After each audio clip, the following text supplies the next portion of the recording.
At the bottom of the world, where the sun has already gone down and will not climb back for months, something is walking into the dark. It does not run from the winter. It turns and walks straight into it, into the coldest, blackest, most lethal stretch of ground any animal has ever chosen to raise its young. Every other creature with the means to leave has already gone north toward warmth, north toward light, and yet this one stays. It plants its feet on the freezing sea, faces the longest night on earth, and waits for the cold to do its worst. This is the emperor penguin, and this is its kingdom. Begin with the choice, because it is the strangest part of the whole story. Every instinct in the animal world points toward warmth, toward food, toward light. The emperor penguin does the opposite. As autumn closes and the Antarctic sun begins its long slide beneath the horizon, this bird turns its back on the open sea and walks deep onto the frozen continent to breed. Not in spring, not in the gentle edge of the year, in the dead center of winter, on the harshest landmass on the planet. It is the only bird on Earth that does this. Researchers have confirmed it again and again. No other warm-blooded animal deliberately raises its young in conditions this deadly. And the timing is not madness, it is arithmetic. A chick needs months to grow before it can face the ocean, and to be ready by the brief Antarctic summer when the ice splits open and the water fills with food. The egg has to be laid in the depth of the cold. So the parents pay the price up front. They breed in the black so their young can fledge into the light. Stand at the rim of the colony in those first days, and you would watch them arrive out of the gloom, single shapes hardening into hundreds. Then thousands, all converging on one patch of sea ice that looks to us identical to every other patch for 100 miles. They have come here on purpose. They have come to the deadliest nursery on the face of the earth, and winter has not even begun. Now the temperature. In the heart of the Antarctic winter, the air around the colony drops to 40, 50, 60 degrees below zero. To hold that in your hands, picture the freezer in your kitchen, the one that turns water to stone and frosts your fingertips in seconds. The air the emperor stands in is roughly 3 times colder than that. Your freezer beside this would feel like a warm afternoon. At 60 below, exposed skin does not slowly chill. It dies. Steel grows brittle. Diesel fuel turns to sludge. A cup of boiling water thrown into the air comes back down as a hiss of ice crystals before it ever lands. And into this the emperor penguin settles, not for an hour, not for a hard afternoon, but for the better part of a year. It does not burrow. It does not shelter underground, because there is no ground, only a sheet of frozen ocean over thousands of feet of black water. It simply stands on top of the cold and endures it, generation after generation, with nothing between its body and the killing air but feathers and fat and the warmth of the birds pressed against it. Most animals that meet temperatures like these are already dead, or sleeping out the season somewhere far away. The emperor is awake for all of it. It feels every degree. And remember, 60 below is only the still air. The number on a thermometer is the kindest version of this place. The wind has not arrived yet, and when it does, the cold stops being a number at all. Here is where the cold turns violent. High on the Antarctic plateau, dense freezing air gathers, and then pours downhill under its own weight, gaining speed as it falls toward the coast. These are the katabatic winds, and they can reach 200 kilometers an hour faster than anything you will ever drive. A wind that would tear the door off a car and roll the car after it. From a wide shot, the colony in such a storm nearly disappears, a low, dark smudge under a sky, ripped sideways into streaks of white. The snow does not fall here so much as fly horizontal, a sandblast of ice driven hard enough to scour paint from metal. A standing penguin leans into it the way a person leans into a closing door, head down, flippers tight, every feather flattened into armor. The wind does 2 cruel things at once. It strips heat from the body faster than any still air could, and it erases the world, sky, ice, and horizon, collapsing into a single roaring white nothing. Birds caught at the outer edge of the group take the full force of it. They cannot fight their way clear, and they cannot fly, because this is a bird that gave up flight long ago. They can only hold position and wait for the gust to pass, knowing another is already building behind it. Scientists who have tried to work in these storms describe being knocked flat and unable to see their own hands. The penguins do not get to retreat to a tent. They stand in it. And somehow, through hours of this, They hold the most fragile thing in their world steady and warm against their feet. Take away the light now, because winter here does more than freeze. It blinds. As the planet tilts the South Pole away from the sun, the Antarctic night sets in and it does not lift for months. No dawn, no dusk, no pale grey promise of morning. Just darkness, hour after hour, week after week, broken only by the cold fire of the stars, and on the rare clear night, the green ribbons of the southern lights sliding overhead. The emperor penguin lives its entire breeding season largely in this dark. It courts in the dark. It lays in the dark. It huddles, shuffles, and starves in the dark, lit by nothing but the sky. Walk out toward the colony on a still night in deep winter, and you would find them before you saw them first, the smell. Then a low murmur of calls drifting through air so cold it aches to breathe, and only then, as your eyes strained, the faint suggestion of a darker mass against the snow. Thousands of birds, all but invisible, holding their ground beneath a sky with no moon. For us, this kind of darkness frays the mind. People who winter at the research station speak of the long night pressing on them like a weight. The penguins simply endure it as their normal world. They have no fire, no lamp, no walls to shut it out. And in that endless night, with no light to guide her and no landmark to follow, the mother will eventually turn and walk back toward a sea she cannot see. A feat we will come to later, and one that should not be possible. Return to the cold one last time, because the thermometer has been lying to you by omission. The temperature of the air is one thing. What the body actually feels is another, and the gap between them is the wind. When a 60 below gale drives across exposed flesh, it hauls heat away so fast that the effective cold, the wind chill, plunges far past any reading a thermometer alone would give.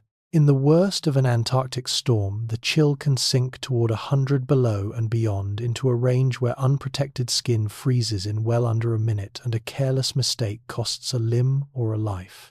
This is the true climate of the Emperor's world, not the number on a gauge, but the brutal combination of still cold and screaming wind working together to pull the warmth out of every living thing. Biologists still debate exactly where the limit lies. The precise point at which even a tightly packed huddle of emperors can no longer generate heat faster than the storm steals it. No one has measured the bottom of it, because no instrument and no person can stay out long enough to find out. What we know is that the birds live right at that edge, season after season, balanced between the heat their bodies make and the cold trying to take it. Everything that follows in this story, the strange machinery of their bodies, the genius of the huddle, the long fast in the dark, exists for one reason: to win that single contest, to make heat faster than this place can steal it, and to keep making it in the cold and the wind and the endless night until the sun finally returns. Set the emperor against every other bird alive, and the strangeness of its choice comes into focus. Birds, as a rule, are warm season breeders. They wait for spring, for lengthening days, for insects and seed, and open water for the easy stretch of the year when raising young costs the least. Across the whole class of birds, tens of thousands of species, almost all of them follow that simple logic. The emperor penguin breaks it completely. It is the only bird that lays its egg and raises its chick through the depth of the polar winter in the worst conditions any bird endures anywhere on the planet. Every other Antarctic breeder, the smaller penguins, the petrels, the skuas, clears out or waits for the warmth. The emperor walks the other way, and it commits with no margin for error. Once the egg is laid and the dark closes in, there is no second attempt, no backup brood, no chance to try again if the season turns against it. A single egg, one shot, held through the longest night on Earth.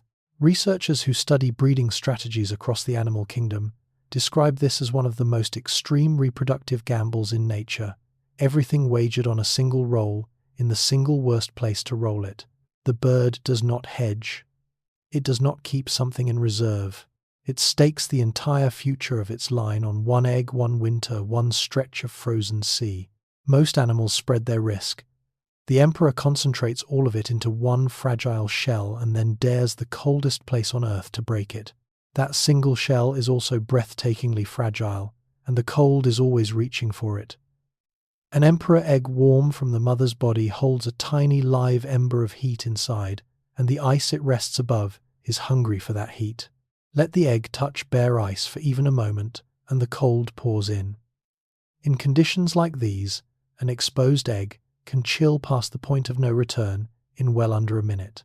The embryo inside dies, and that life is over before it ever begins. There is no warming it back. Picture taking an ice cube from the freezer with a wet hand that instant grab that sting of skin fusing to frost. Now imagine the most precious thing you own being that ice cube and one slip ending it for good.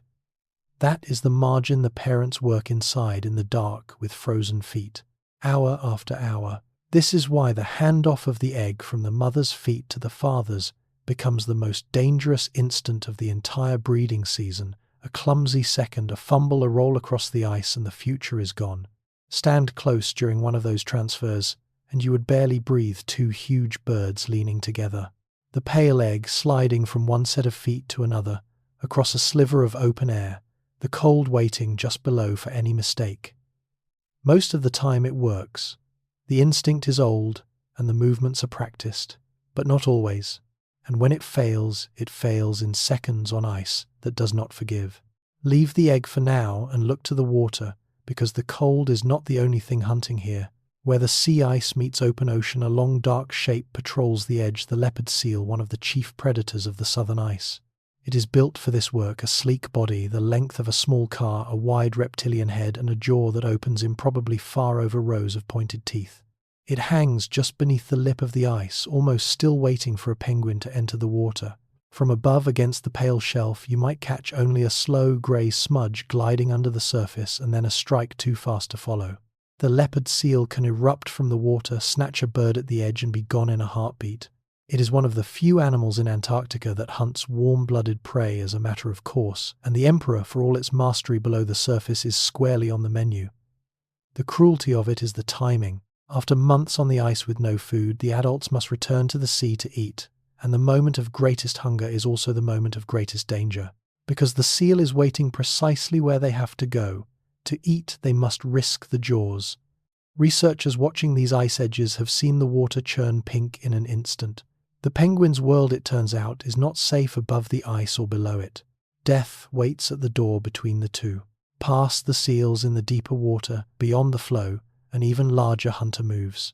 Orcas patrol the open leads and channels that thread through the Antarctic ice, traveling in coordinated family pods, and they are among the most intelligent predators in any ocean on Earth. An orca dwarfs a leopard seal the way a truck dwarfs a motorcycle. A large male runs longer than a city bus and carries a brain built for teamwork and strategy.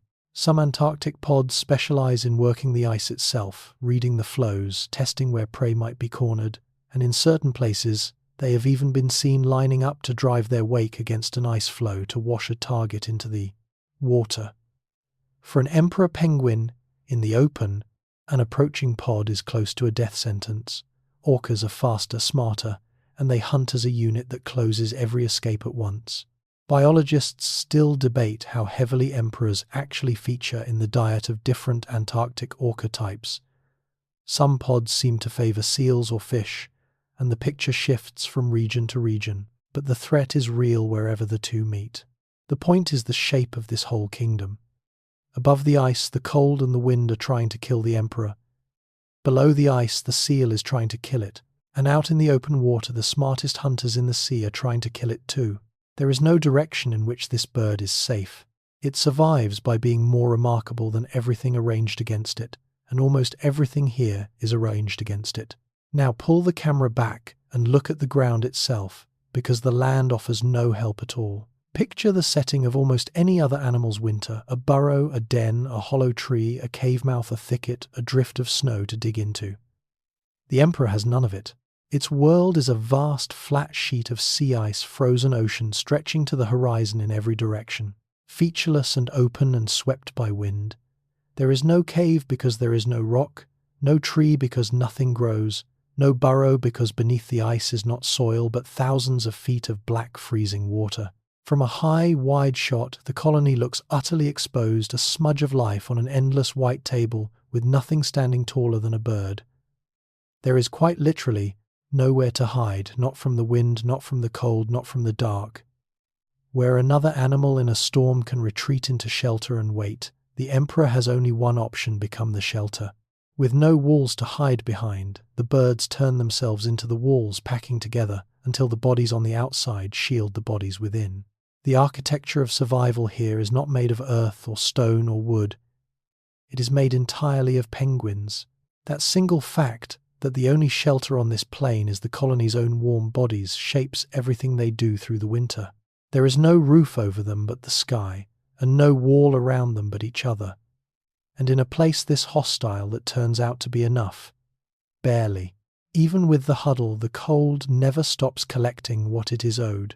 In an animal this size, the warm core is precious, and the body guards it ruthlessly, which means the far edges, the parts farthest from the heart, live permanently on the edge of freezing. The bill, the eye rims, the edges of the flippers, and most of all the feet pressed against a sheet of ice all day and all night. Sit in constant danger of frostbite, the slow death of tissue that cold air leaves behind. The emperor's body fights this with extraordinary plumbing, which we will come to rationing just enough warm blood to the feet to keep them alive and not 1 degree more. But the margin is razor thin. Up close you might see a bird lift 1 foot off the ice and balance on the other, then switch. Again and again. Not restlessness, but a small, constant defense, sparing each foot in turn from the heat-stealing surface beneath it. The body is running a quiet, ceaseless calculation: keep the extremities just barely above freezing, lose as little warmth as possible, and never ever let the core cool. It works most of the time. Healthy adults come through the winter with their feet intact, but the cost is real, and the effort never lets up for a moment of the long season. There is no part of this bird's day when the cold is not pressing on its edges, looking for a way in. Survival here is not a single dramatic act. It is a tax paid continuously in tiny amounts on every extremity, every hour for months. There is a particular kind of storm here that does not just batter the colony, it deletes it. When wind and falling snow and blowing ground ice combine in just the wrong way, the result is a whiteout, a condition in which the sky and the ground become the same, blank white, the horizon vanishes, and depth and direction stop existing. There are no shadows. There is no upslope or down. A person caught in one can lose track of which way is the ground beneath their own boots. For the emperors, a whiteout means the world simply closes to arm's length. A bird at the edge of the group can no longer see the group. Parents and chicks, mates and neighbors, all dissolve into the same featureless glare. From a camera placed inside it, there is almost nothing to film, just white, and the dark shape of one bird appearing and vanishing again as the snow shifts. In conditions like these, a penguin that becomes separated from the huddle is in grave danger because warmth is only a few steps away. And yet those few steps may as well be miles when there is no way to tell which direction holds the tafer. Crowd. The birds rely on sound to hold together when sight fails. Calls passing through the storm, a thread of contact in the blank. The whiteout strips them down to that single sense, and it is in these moments, blind and battered and pressed to the limit, that the colony's tight coordination stops being merely impressive and becomes the only thing standing between an individual bird and a quiet death a few steps from the warmth. For the adults, the cold is a brutal hardship. For a chick, it is far less forgiving than that. A newly hatched emperor is a scrap of grey down barely larger than a fist, and it cannot yet make or hold its own heat the way a grown bird can. It depends completely on the warm pocket of skin above its parents' feet, the brood pouch for survival. Out of that pouch, in the open winter air, a young chick can chill fatally in a very short time. Minutes, not hours. This is why the early life of an emperor chick is spent almost entirely hidden, tucked against the warm belly of a parent peering out at the white world through a small gap and no more. A chick that slips free and cannot get back, or one whose parent does not shelter it in time, faces death by exposure with terrible speed. Watch a colony closely, and you understand why every movement around the youngest chicks is so careful, why the parent shuffles rather than walks, why the handoffs are slow and deliberate, why the chick is pulled back under cover at the first touch of the open air. The stakes do not allow for carelessness. A grown emperor can endure an exposure that would kill its own offspring outright. And so, through the coldest weeks, the chick is rarely more than a glimpse, a flash of grey, a dark eye, and a fold of feathers before it is folded back into the warmth. The winter does not grant the young any margin at all. Step back from any single bird and look at the colony as a whole, and a hard truth comes into view. Not everyone here will make it to spring. The emperor's world runs on a kind of grim arithmetic. Eggs are lost in the handoff. Chicks are lost to cold, to storms, to hunger when a parent is delayed at sea. Adults are lost to predators and to the sheer attrition of the season.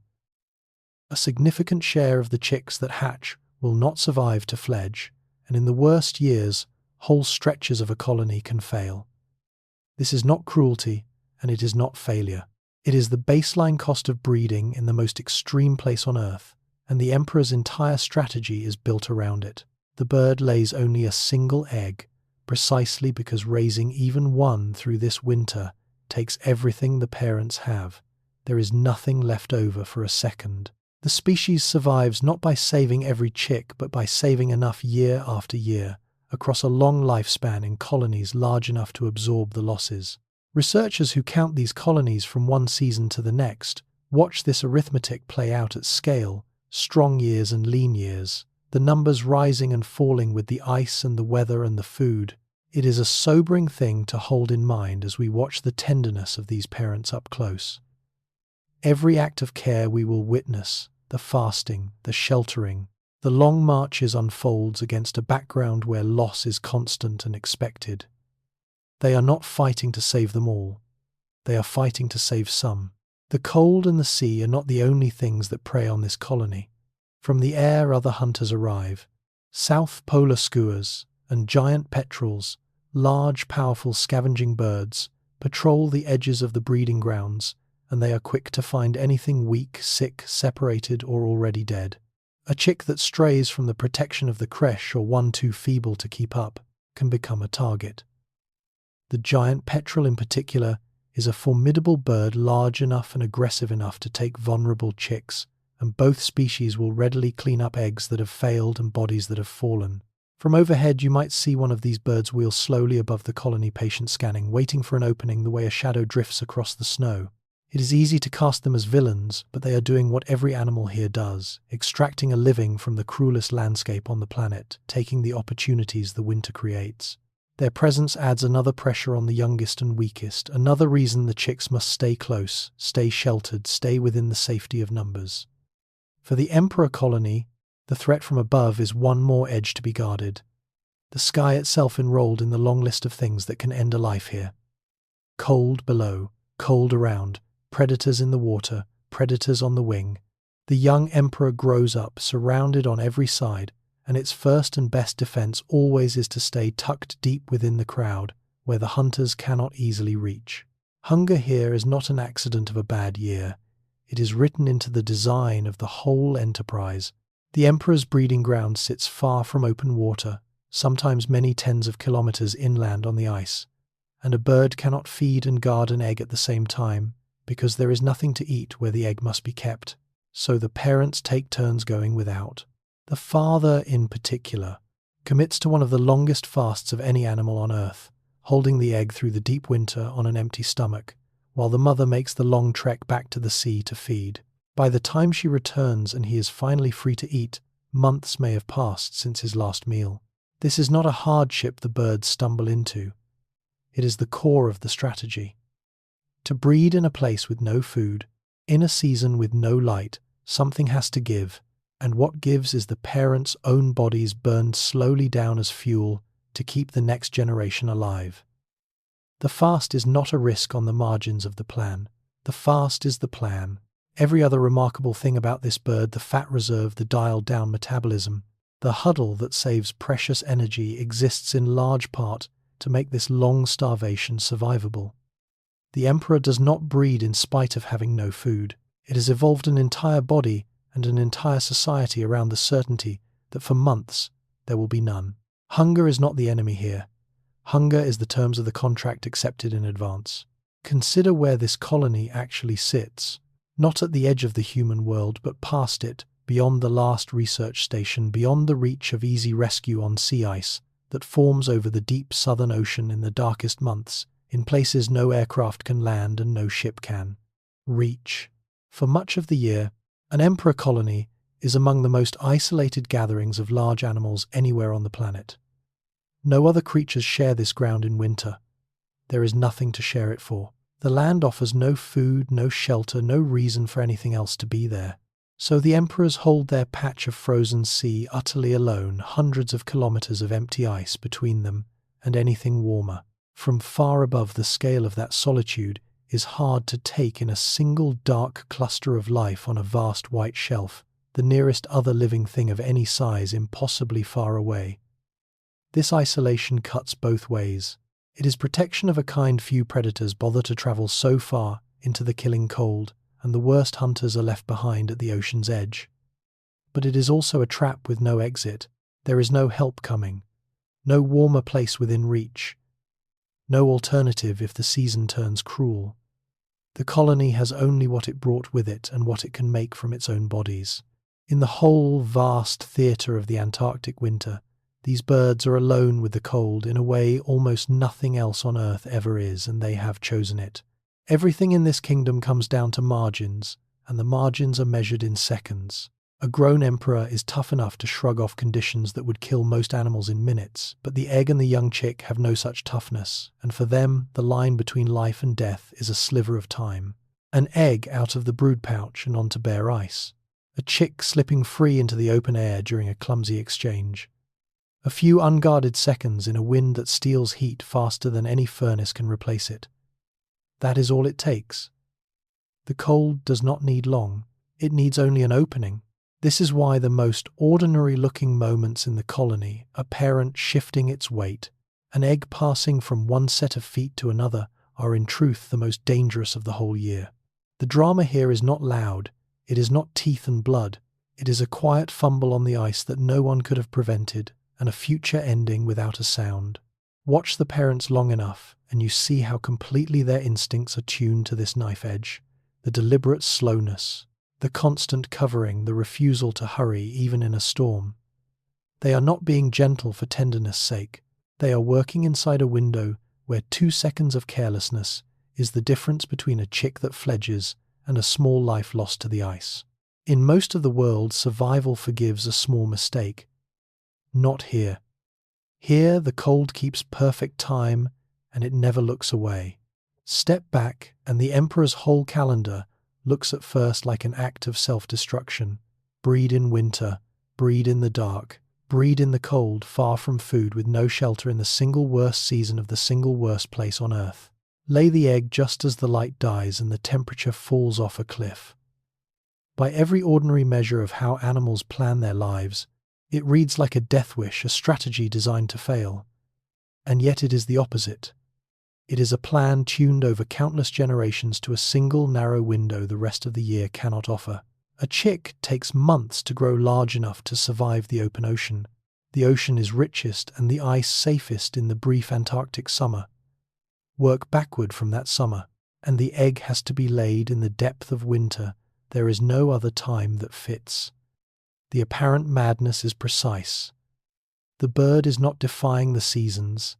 It is threading them, paying the winter's terrible cost now to collect the summer's reward later, exactly when its chick will need it most. Scientists who study the timing of breeding across the animal world point to the emperor as one of the clearest cases of a strategy that looks suicidal and is in fact finely optimized. Nothing about this is reckless. Every brutal feature of it, the dark, the cold, the fast, the isolation, is the price of admission to that one good window. The emperor pays in full. And in spring, when the ice opens and the chicks slip into a sea full of food, the bill comes back as a living thing. Gather it all together now at the close of this first descent into the dark. Cold that falls to 60 below, and with the wind plunges toward 100 below and worse. Storms that scream off the plateau at 200 kilometers an hour and erase the world in white. Months of unbroken night with no fire, no shelter, no walls but each other. An egg that freezes in seconds and a chick that chills in minutes. Predators in the water and predators on the wing. A fast that strips the body down to nearly nothing. And isolation so complete that no help could come even if there were any to send. Lay these side by side, and a question rises on its own. What could possibly choose to live here, not merely survive a season, but build its entire future, its courtship and its young, and the whole hope of its kind in the deadliest kingdom on the face of the earth? By any reckoning, nothing should. The conditions that define this place are the conditions that end most life quickly and without mercy. And yet on that black and screaming plain stands a bird that does not flee. It does not merely tolerate it, but has bent its whole body and its whole society toward mastering it. That is the turn this story now takes. We have seen what the Emperor faces.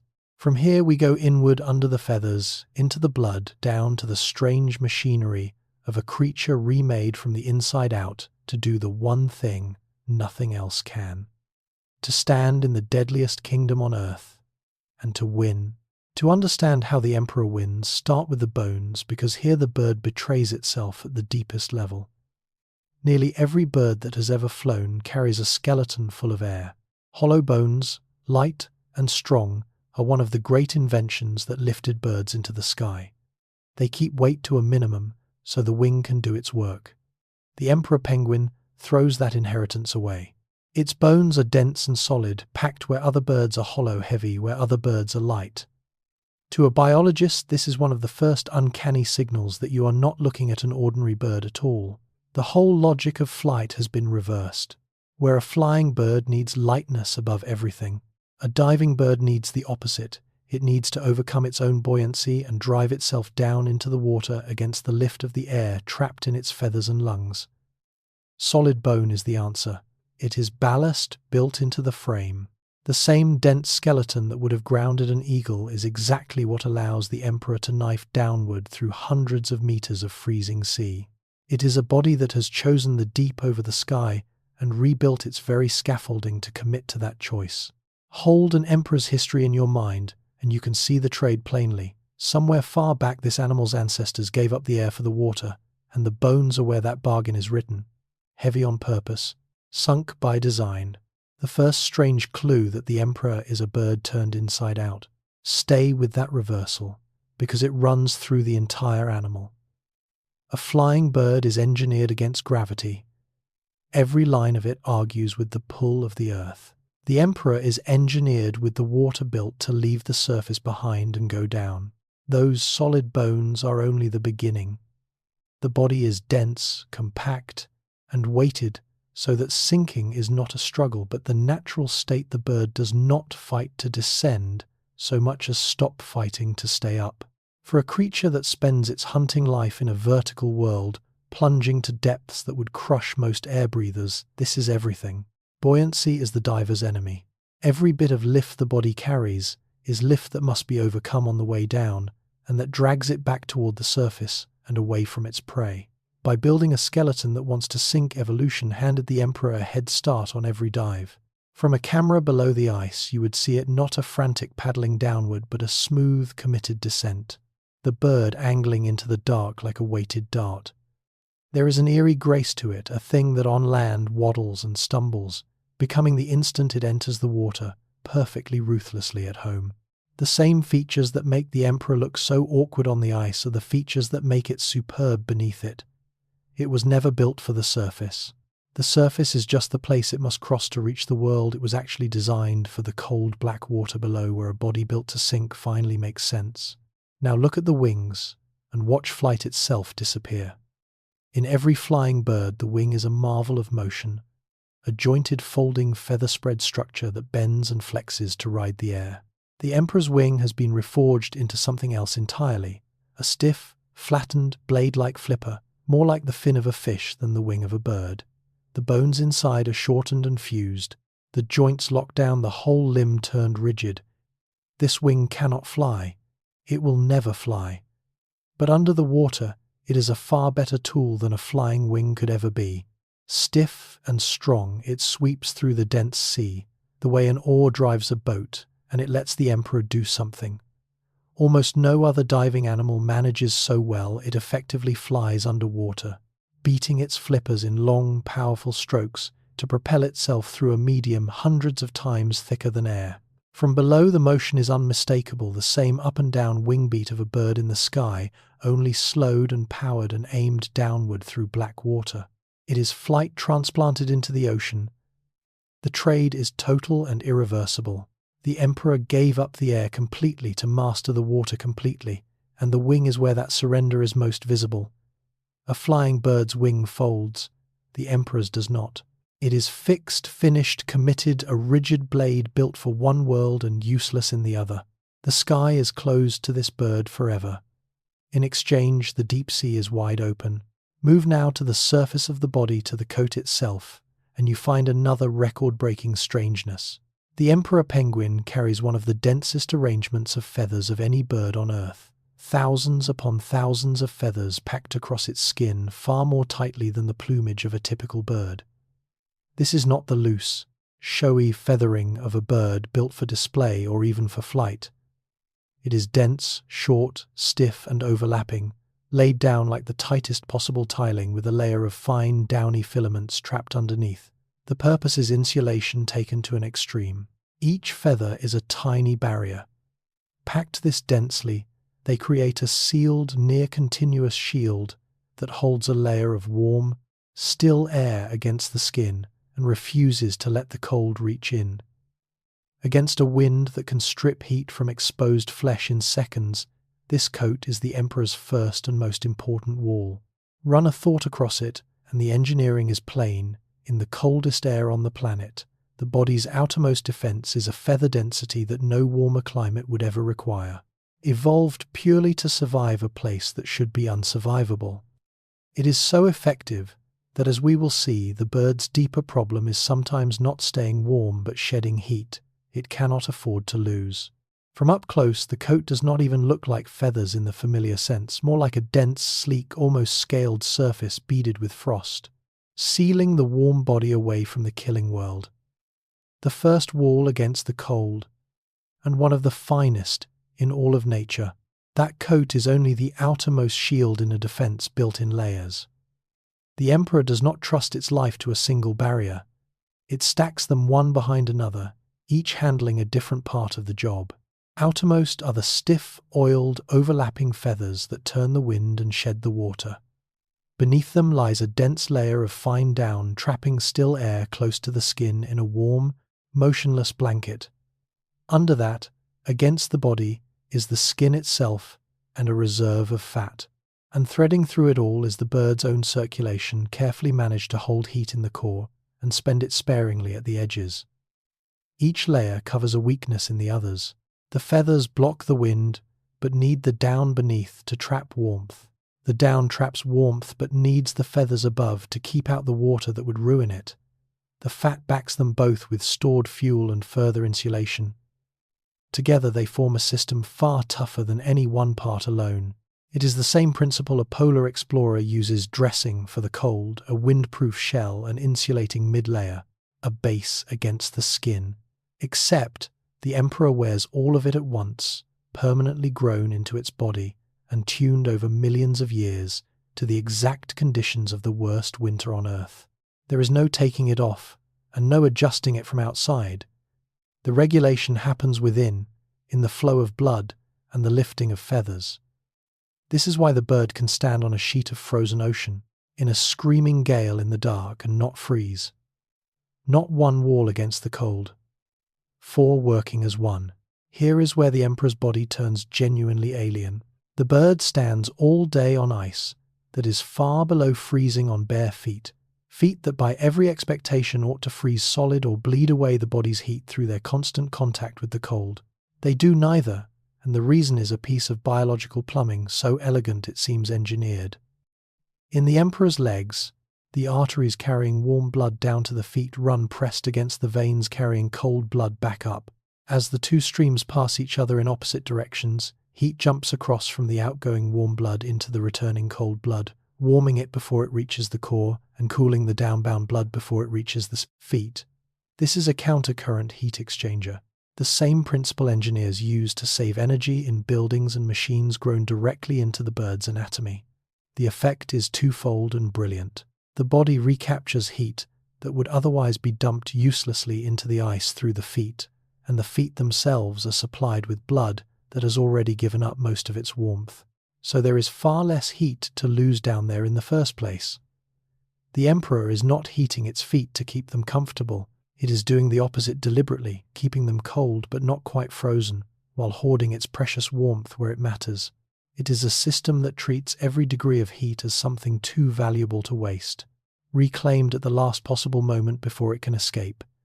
The bird's own legs are a heat recycling machine, and it runs silently every second of the long winter. Follow that plumbing all the way down to the feet, and you find one of the finest balancing acts in the animal world. The emperor's feet face an impossible-seeming demand. They must stay in contact with sub-freezing ice all day and all night, yet never actually freeze and never bleed away the warmth the rest of the body cannot spare. The solution is a precise and continuous control of temperature. Using the countercurrent exchange in the legs and a careful regulation of blood flow, the bird holds its feet at a temperature hovering just above freezing cold to the touch, far colder than the core, but never cold enough to let ice crystals form in the tissue and kill it. Just warm enough to live. Not 1 degree warmer. It is a setting maintained on a knife edge every hour for months. Too warm, and the feet would pour the body's heat into the ice, and the bird would starve of warmth. Too cold, and the tissue would freeze and die. The emperor threads the needle between those two failures continuously without thought, as a simple function of how its body is built. There is something almost unsettling in it, a living animal deliberately running part of itself at the very edge of freezing on purpose as the price of keeping the rest alive. We feel cold feet as discomfort to be fixed. For the emperor, cold feet are not a problem at all. They are the solution, a tightly governed near freezing that protects the warmth deeper in. The body sacrifices comfort at its edges to defend the fire at its center, and it does so with a precision no thermostat could match. The same trick that saves the feet also guards the breath. Every time a warm-blooded animal breathes out in the cold, it loses heat and moisture to the air. Warmth carried away on every exhale, gone for good. In a place as cold as the emperor's, and across a fast as long as the emperor's, that steady loss with every breath would add up to a serious drain on a body that can afford no waste. So the emperor reclaims it. Inside its nasal passages sits a system that recaptures much of the heat and moisture from each outgoing breath before it leaves the body. As cold air is drawn in, it cools the surfaces of the nasal passages. As warm air from the lungs flows back out over those now cooled surfaces, it gives up its heat and moisture to them, rather than carrying it away into the wind. The next breath in is pre-warmed and pre-moistened by what the last breath out left behind. It is the counter-current principle, again working on air instead of blood, the body refusing to let warmth escape through something as ordinary and constant as breathing. Across a winter, the savings are significant. Every breath the emperor takes in the dark is a small act of conservation. Heat and water passed from exhale to inhale in an endless automatic relay.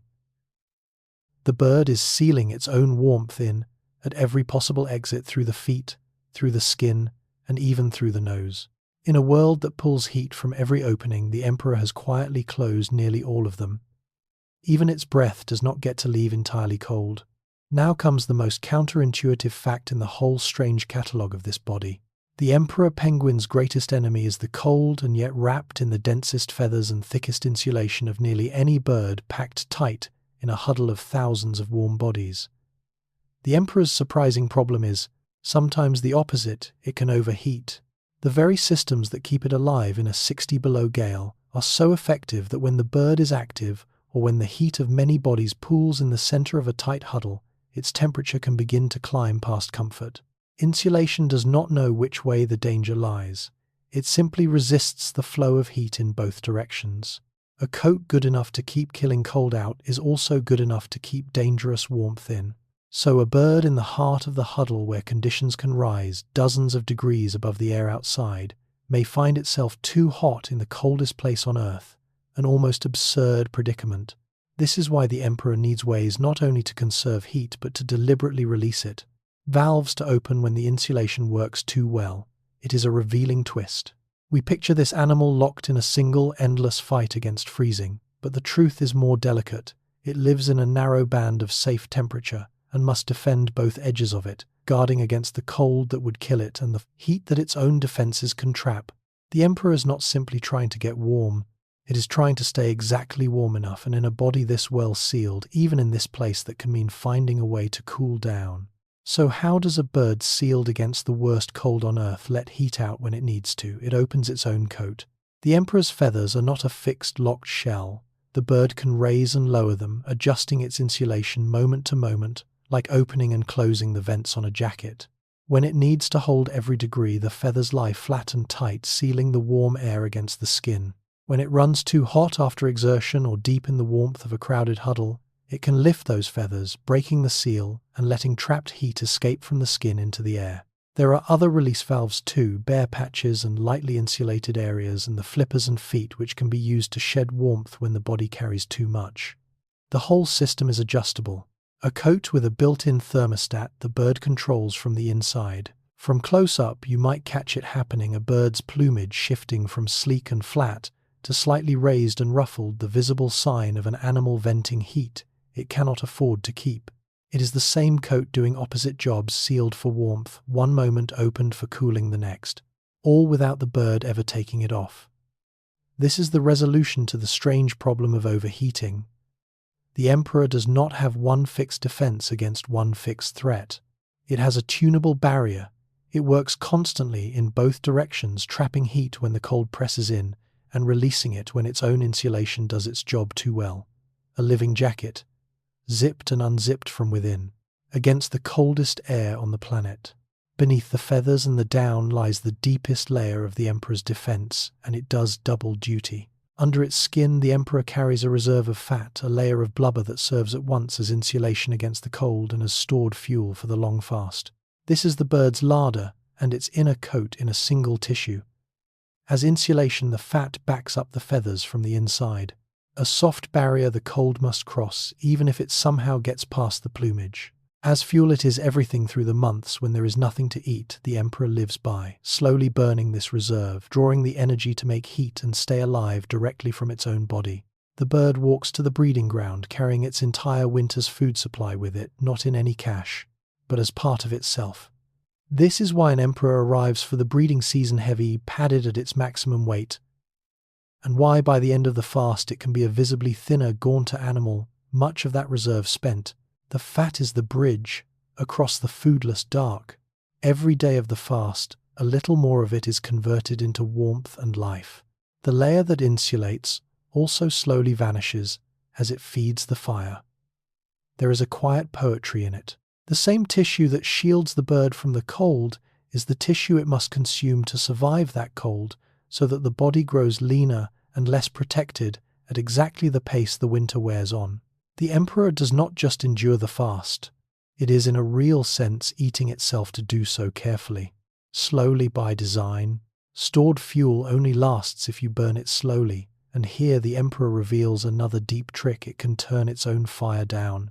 During the long fast and the worst of the cold, the bird is able to lower its metabolic rate to reduce the pace at which it burns energy, stretching its limited fat reserve across far more time than a body running at full power could manage. This is not the deep hibernation of a bear, but it works toward the same end: spend less, last longer. By easing back its metabolism and by sharing the burden of warmth in the huddle, the emperor cuts the rate at which it consumes itself, buying precious extra week rooming of survival from the same finite store of fat. It is energy management at the level of the entire body, a deliberate throttling down to outlast the dark. Think of it as a long crossing with a fixed tank of fuel and no station ahead for months. The only way across is to burn as little as possible, to idle, to coast, to refuse every needless expense of energy. The emperor does exactly this, slowing its inner machinery to a careful minimum and holding it there through the leanest stretch of the year.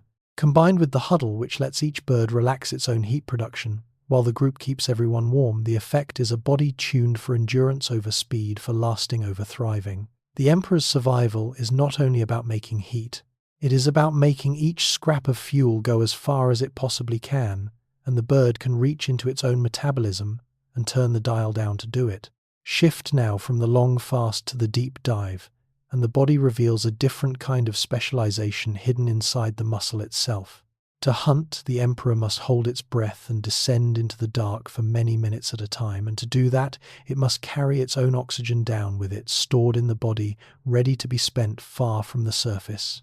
Much of that store is held in the muscles, which are exceptionally rich in a substance called myoglobin, a molecule related to the hemoglobin in blood that binds and holds oxygen inside muscle tissue.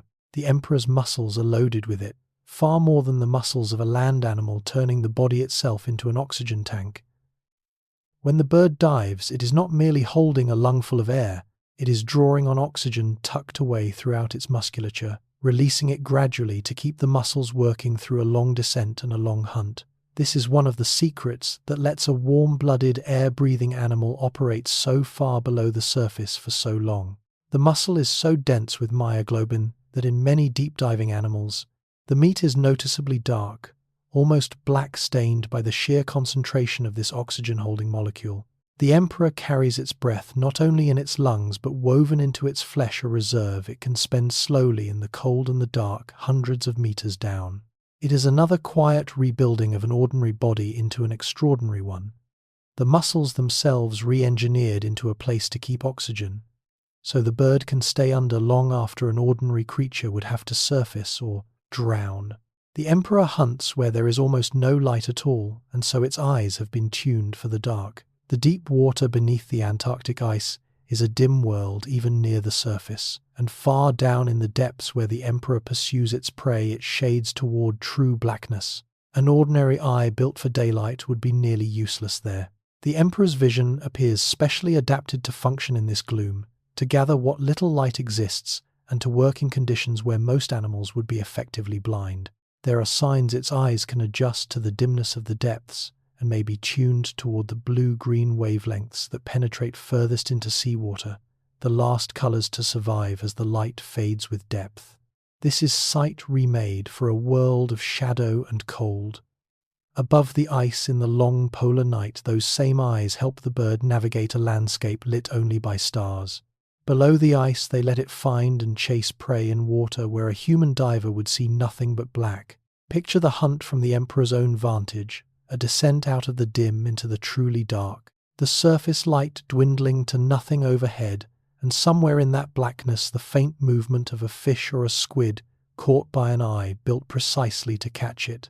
We will likely never fully share what the emperor sees down there, but everything about the way it lives says that it sees enough, that in the lightless cold, where it makes its living, this bird is not hunting blind.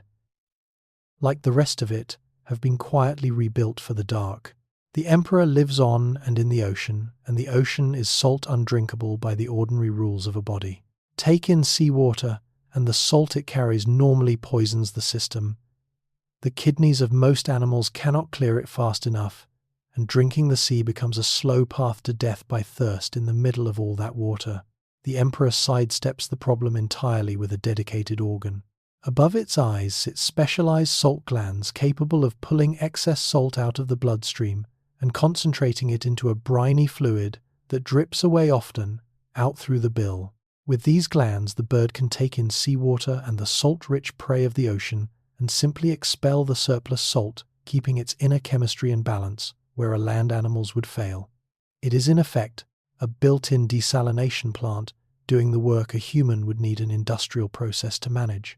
This is what frees the emperor to live where fresh water is locked away as ice, and the only liquid for hundreds of kilometers is the salt sea. It does not need to find fresh water to drink. It carries the means to make the ocean usable inside its own skull. From close up, you might see the evidence: a bead of concentrated brine gathering at the tip of the bill, the visible output of an organ quietly editing the sea into something a body can survive on. One more rebuilt system in a thoroughly rebuilt animal. The emperor does not merely tolerate the ocean, it has solved the ocean, its cold, its depth, its darkness, and even its salt organ by organ, from the inside out. A coat of feathers is only useful in the sea if the water stays out of it, and here the emperor relies on a simple vital tool oil. At the base of its tail sits a gland that produces a waxy, water-repelling oil, and the bird spends a great deal of care spreading this oil across its feathers with its bill, a grooming behavior called preening.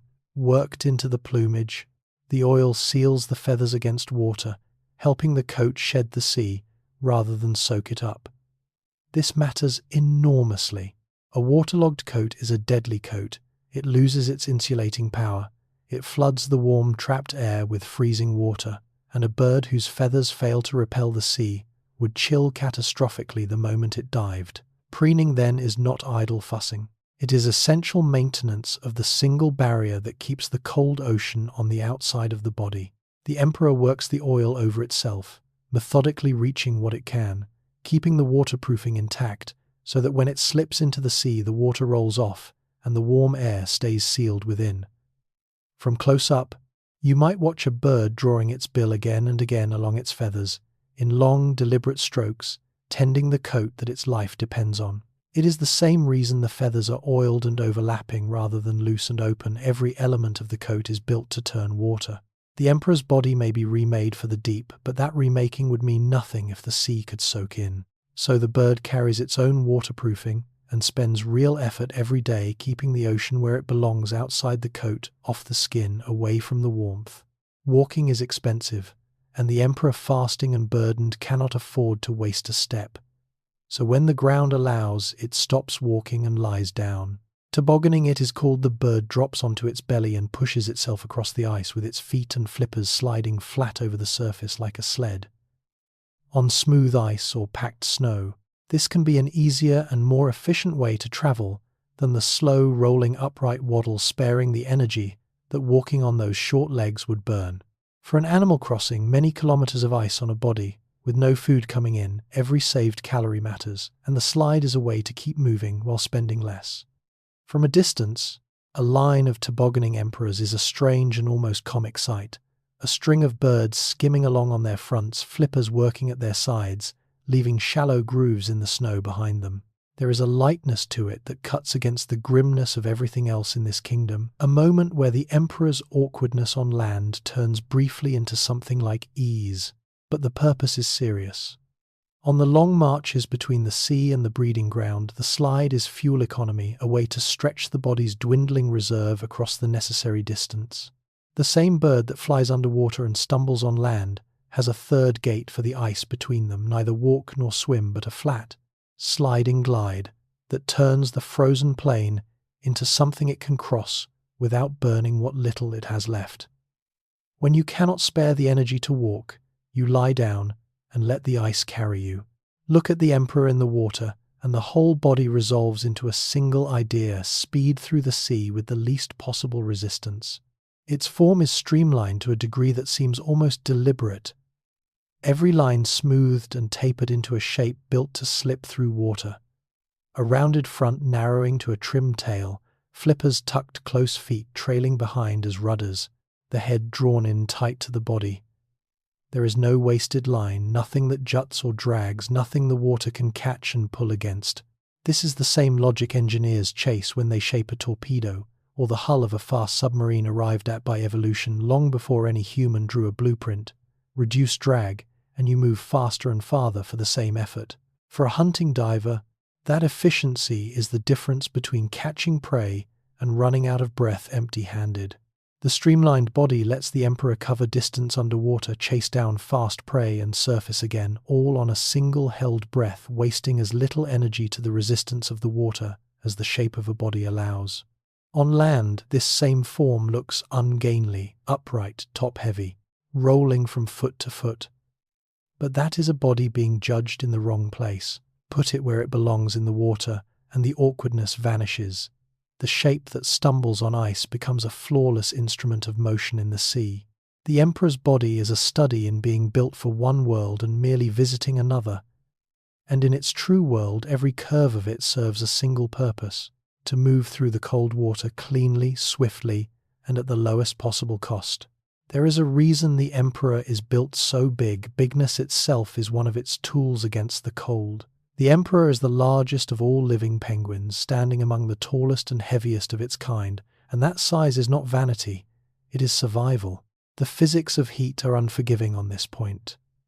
A large body holds warmth better than a small one because as an animal grows, its volume where heat is made and stored increases faster than its surface area where heat is lost. A bigger body has proportionally less surface through which to bleed warmth into the cold, and so it cools more slowly and holds its core temperature more easily. For the emperor facing the coldest conditions any bird endures, being large is a direct advantage, a way of keeping the fire banked longer against the dark. The size helps in other ways too. A bigger body can carry a larger reserve of fat to burn through the long fast and can store more oxygen for the deep dives. Across the cold places of the world, this pattern repeats. Animals in the harshest cold tend to run large, the chill itself selecting for bulk. The emperor is that principle made flesh grown to the upper limit of its family, in answer to the most extreme cold of all. From close up, the impression is of a genuinely substantial animal, far larger than the small penguins most people picture standing waist-high to a person. That size is armor of a kind no predator forged it against. It is armor against the cold heat held in a body grown large enough to keep it. Stand back now and take in the whole rebuilt animal, because this is where the strangeness resolves into something close to genius. Bones made solid to sink, wings reforged into flippers that fly through water, the densest of feather coats over 4 stacked layers of insulation, counter-current exchanges in the legs and the nose, reclaiming heat at the last instant before it can escape, feet held forever a hair above freezing, a coat that opens and closes to trap or vent warmth, fat that insulates and feeds in the same tissue, a metabolism the bird can throttle down at will, muscles packed with oxygen, eyes tuned for the dark, a gland that unmakes the salt of the sea. Set them side by side and you are no longer looking at an ordinary bird that happens to live somewhere cold. You are looking at a creature rebuilt organ by organ and system by system into a machine for surviving the unsurvivable. Every part of it bent toward the single problem of winning more heat than the coldest place on Earth can steal, and died finding food in the coldest, darkest water in the world. Nothing here is accidental. Each strange feature answers a specific threat. Each uncanny system closes a specific door against the cold. The emperor is what happens when life is pressed against an absolute limit. For long enough it does not break. It transforms until the body itself becomes the answer to the place. We have looked at what the emperor faces and now at what it is. From here, the story turns again outward this time, to what the emperor does to the behavior, the intelligence, and the staggering cooperation that this remarkable body makes possible. The machine is built.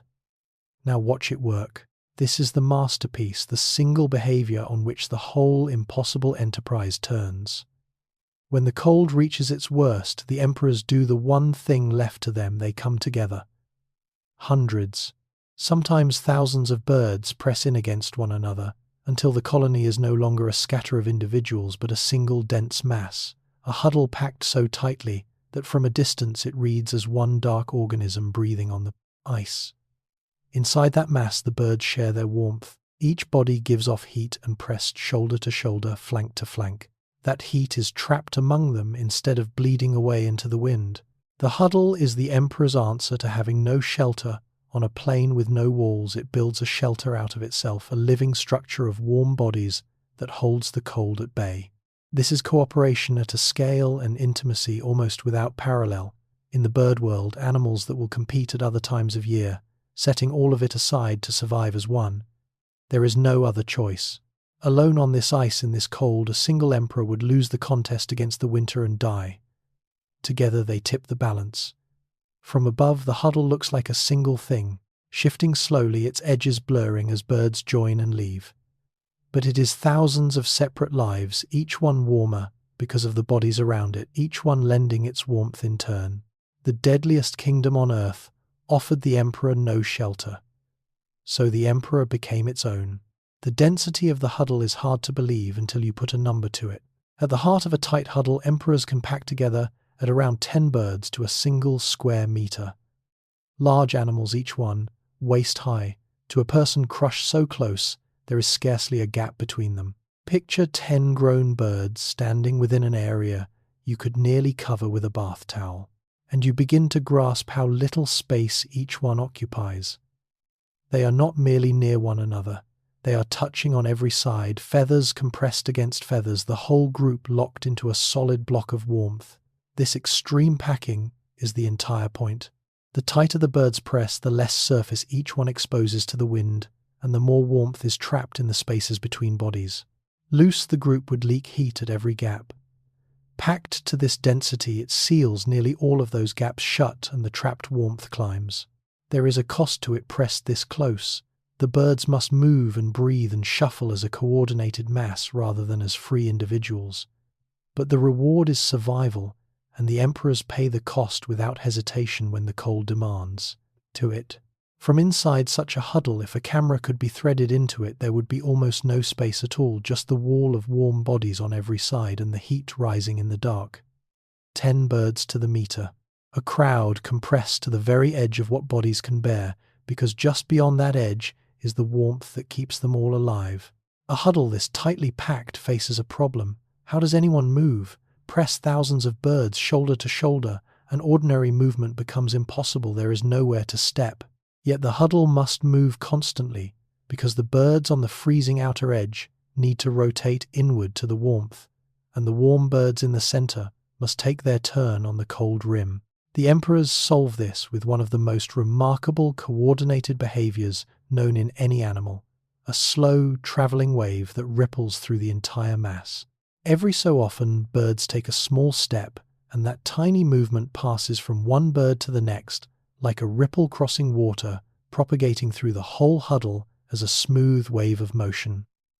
Over time, these waves reorganize the entire group, cycling birds from edge to center and back, keeping the whole structure slowly churning so that no one is trapped forever in the cold. Researchers who have filmed huddles from above and studied them frame by frame describe this as behaving almost like a physical material, the huddle flowing and rearranging itself the way grains or fluids do. Organized motion emerging from thousands of small individual steps. No bird directs it. Each one simply responds to the press of its neighbors. And out of all those local responses, a coordinated wave moves through the colony. From overhead you can watch it happen, a subtle shimmer passing across the dark mass, the surface of the huddle rippling the whole structure alive and slowly turning. It is one of nature's quiet wonders, a crowd that flows. Look closer at how that wave is built and the precision of it comes into focus. The traveling wave that reorganizes the whole huddle is made of almost nothing, tiny shuffling steps, each bird moving just a few centimeters at a time. No bird strides or pushes through. It simply leans, shifts its weight, takes a step shorter than the length of your hand. And that minute movement triggers the bird beside it to do the same, and the bird beyond that, until the small step has traveled across hundreds of birds and rearranged the structure of the entire mass. It is motion built from increments almost too small to see a living wall that moves, not by anyone walking, but by everyone shuffling fractionally in sequence.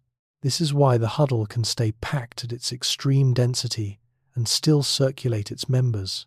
Large movements would break the seal and let the cold in, but movements this small keep the birds pressed tight, even as they slowly trade places. The whole architecture depends on restraint on each bird moving as little as possible while still moving enough. Over minutes and hours, those centimeter steps add up to a complete turning over of the colony. The cold edge birds carried inward, the warm center birds eased outward, all without the huddle ever loosening its grip on the warmth it holds.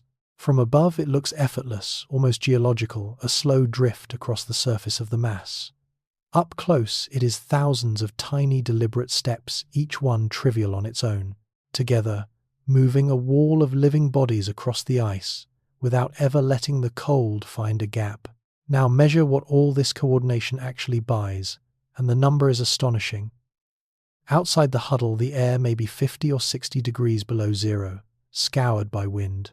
Inside the packed center of that same huddle, temperatures have been recorded climbing all the way up toward the mid-30s above zero, a swing of the better part of 100 degrees across a few meters of penguin. In the heart of the mass, conditions can become warm enough that the birds there are no longer fighting the cold at all, but contending with heat sometimes, so warm they must work their way back toward the edge to cool down. Hold that contrast in your mind, minus 50 on the rim, plus 30-something at the core, the two extremes separated by nothing but layers of warm bodies.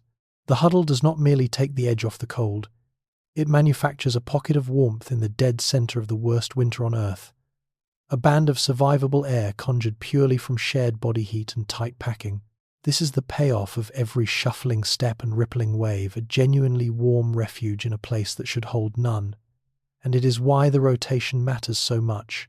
A spot in that warm center is the most valuable real estate in the colony, and the slow churn of the huddle is in part the fair sharing out of it.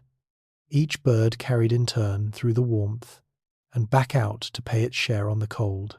From a thermal camera the huddle would glow, a hot core ringed by cooling bodies, a furnace of penguins burning against the dark, built from nothing but togetherness.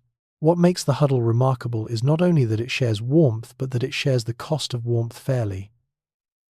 Someone has to stand on the outside. The birds on the windward edge of the huddle take the full punishment of the cold, so that the birds within stay warm, and if those edge birds were simply abandoned there, they would freeze while the center thrived. Instead, the huddle constantly rotates, and over time, nearly every bird rotates through the exposed rim and the sheltered core alike. No bird is permanently sacrificed to the edge. The slow churn of the traveling wave carries the cold rim birds gradually inward to recover, while easing the warm core birds back out to take their turn facing the wind. It is in effect a system of shared sacrifice, each bird paying its time in the cold so that the group survives, then collecting its time in the warmth in return. Researchers studying the movement of huddles find that this turnover tends to spread the burden of exposure across the colony, rather than dumping it permanently on a luckless few. There is no enforcer making this happen, no bird keeping count. It emerges naturally from the way each bird seeks warmth and the way the press of bodies moves them along. But the result looks remarkably like fairness, a cold weather society in which the price of survival is paid by everyone in turn. In the deadliest place on the planet, the emperors have stumbled into something like cooperation. Without a leader, take your turn on the edge. Take your turn in the warmth, and together no one is left to freeze alone. Watch the huddle long enough, and a question surfaces on its own: who is in charge of all this? The packing, the rotation, the rippling waves, the fair sharing of the warm center and the cold rim, it looks organized, almost governed, and yet there is no governor. No emperor directs the colony. No bird decides when the wave should move or who should rotate inward next. The entire complex, the coordinated behavior of the huddle, emerges from each individual bird, following simple impulses: press toward warmth, lean away from the wind, respond to the push of your neighbors, with no overall plan and no one in command. This is what scientists call self-organization, and the emperor huddle is one of its most striking examples in the natural world. Out of thousands of birds, each doing something simple and local, a sophisticated structure arises at the level of the whole group, a structure that regulates its own temperature, circulates its own members, and shares its own burdens, all without a single bird grasping the big picture. The intelligence is not in any one animal. It is in the pattern distributed across the entire crowd. There is something humbling in this. We tend to assume that order requires a leader, that coordination this fine must be directed from somewhere. The huddle says otherwise. It builds one of the most effective survival structures in nature, out of nothing but many individuals, each responding to what is immediately around it. The grand result assembling itself from countless small acts no single bird intends. A masterpiece of cooperation, with no architect anywhere inside it. Leave the huddle now for another kind of genius, the voice. In a colony of thousands, all looking very much alike, with no nests and no fixed addresses on a shifting plane of ice, how does any bird find any other? The answer is sound. Each emperor penguin has a call that is individually distinctive, carrying a vocal signature unique enough to identify it among the multitude, as good as a name, or a fingerprint rendered in sound. When a parent returns from the sea to a colony of countless near-identical birds, it does not search by sight, which would be hopeless. It calls and listens and is answered, and finds its mate or its chick by voice alone. This is how the colony stays knit together, despite having none of the landmarks other animals rely on: no burrow to return to, no nest to mark the spot, nothing fixed on the ice at all. The fixed point is not a place, it is a voice. Researchers who study these calls find them complex and reliably individual, distinct enough to carry identity across the noise of thousands of other birds all calling at once. Consider the challenge that solves a featureless white plain, perpetual crowds, no permanent location, conditions that scatter and reshape the colony, and still parent finds chick and mate finds mate, threading a single known voice out of a wall of sound. The emperor does not need a map or a marker. It carries its identity in its call and recognizes those it loves the same way by the sound of them across the cold and the dark and the crowd. The emperor's voice holds a further secret hidden in the architecture of how birds make sound. Birds produce their calls not with a larynx as we do, but with an organ called the syrinx set deep where the windpipe branches toward the two lungs. Because the syrinx sits at that fork with a source of sound on each side. Some birds can, in effect, voice two notes at once, and the emperor appears to use exactly this two-sided vocal machinery. Its call carries two simultaneous frequencies, two voices sounding together from a single throat, the interplay between them, part of what makes each bird's call so distinctive and so penetrating across the noise of the colony.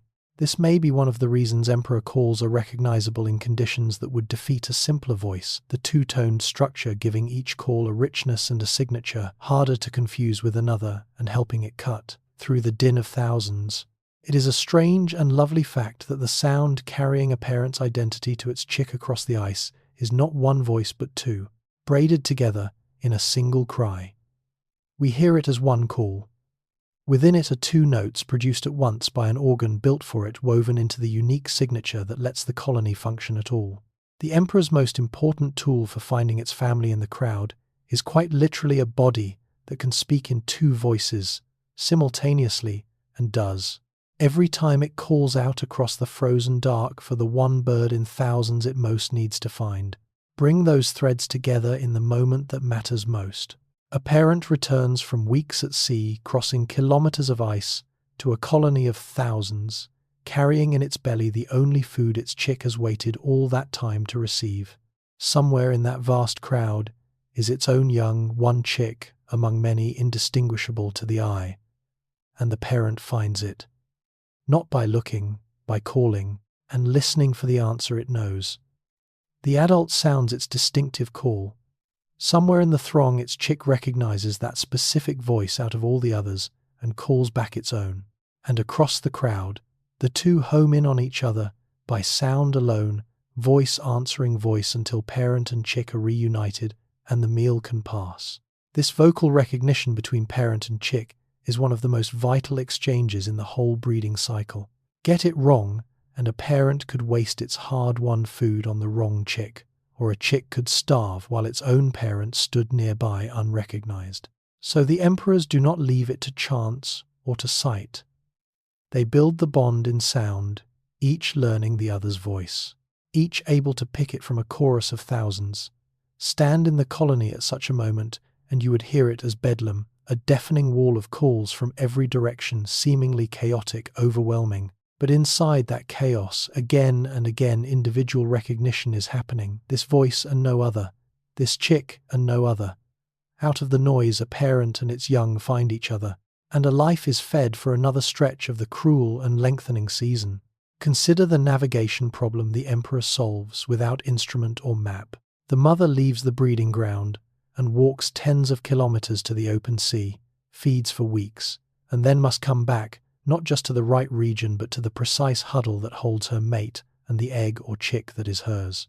And the world she must cross offers her almost nothing to steer by. The ice is a flat white sheet to every horizon, without landmark, without permanent feature, and worse, the sea ice itself can shift and reform beneath her, so that even the route out is not guaranteed to look the same coming back. There is no trail to follow. In the polar winter, there may be no sun, only stars. And still, she returns. Exactly how the emperor manages this remains not fully understood, and scientists still debate the cues involved, the position of the sun where it can be seen, the stars, perhaps the Earth's magnetic field, perhaps the calls of the colony, heard from a distance, likely some combination working together. What is not in doubt is the result.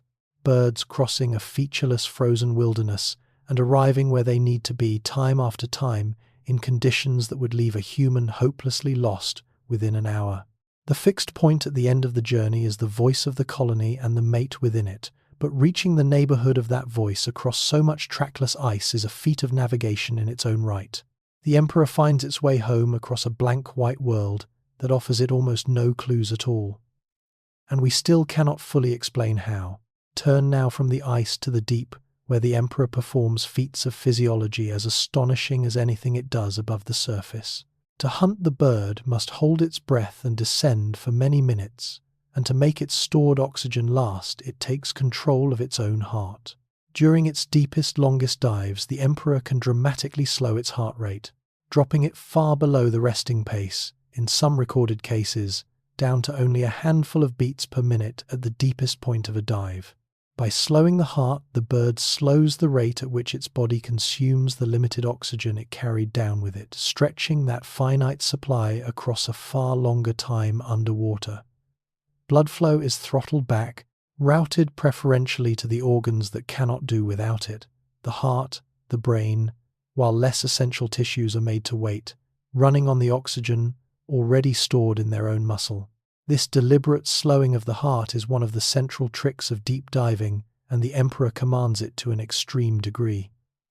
Picture the contrast: a warm-blooded bird, hundreds of meters down in crushing cold and total commitment to a single breath, its heart beating only a few times a minute, its whole metabolism reined in to eke out every last molecule of oxygen.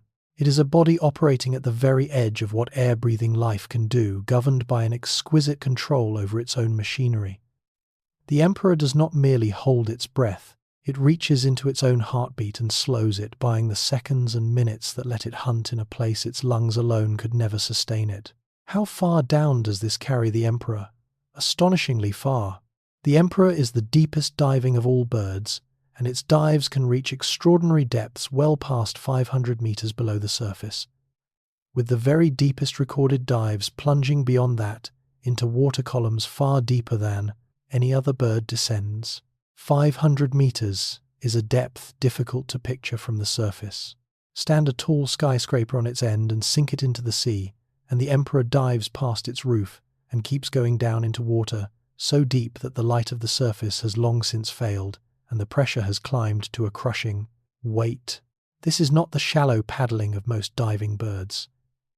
It is true deep diving into a zone of the ocean that most warm-blooded animals never enter, reached on a single held breath by a bird that weighs less than a large dog. The depth is in service of the hunt. The Emperor goes where the prey is, and in the rich Antarctic waters that can mean descending far into the dark column to find fish and squid. Every system we have described bends toward making this possible. The solid sinking bones, the oxygen woven into the muscle, the slowed heart, the dark-tuned eyes, the streamlined body. They converge on this single capacity to go deeper than any other bird dares and return. From the surface, all you would see is a bird vanishing beneath the ice. What follows is a descent into a world of darkness and pressure that few creatures on Earth can survive, undertaken routinely on one breath by an Emperor in search of a meal. Depth is only half the feat. There is also the matter of time, of how long the Emperor can stay down on the air it carried with it. The deepest, longest Emperor dives can extend beyond 20 minutes on a single breath, an endurance underwater that dwarfs anything a human could approach unaided, and that ranks among the most extreme breath-holding of any bird. 20 minutes. Hold your own breath, and the seconds grow agonizing within 1 minute. Most people cannot manage 2. The Emperor descends hundreds of meters, hunts in the cold dark, and returns all within the span of a single dive that can run past 20 times the length of a held breath that would have most of us gasping. This is the sum of everything its body has been built to do. The oxygen stored in blood and muscle, the heart slowed to a crawl, the metabolism reined in, the non-essential tissues set to wait, all of it pooled to extend one breath across an impossible stretch of time. Not every dive runs this long. Many are shorter, shallower, quicker hunts. But the capacity is there, held in reserve for when the prey lies deep and the hunt runs long. To grasp it fully, sit with the number against your own body, more than 20 minutes underwater in freezing black water, hundreds of meters down on a single lungful of air. For us, it is unthinkable.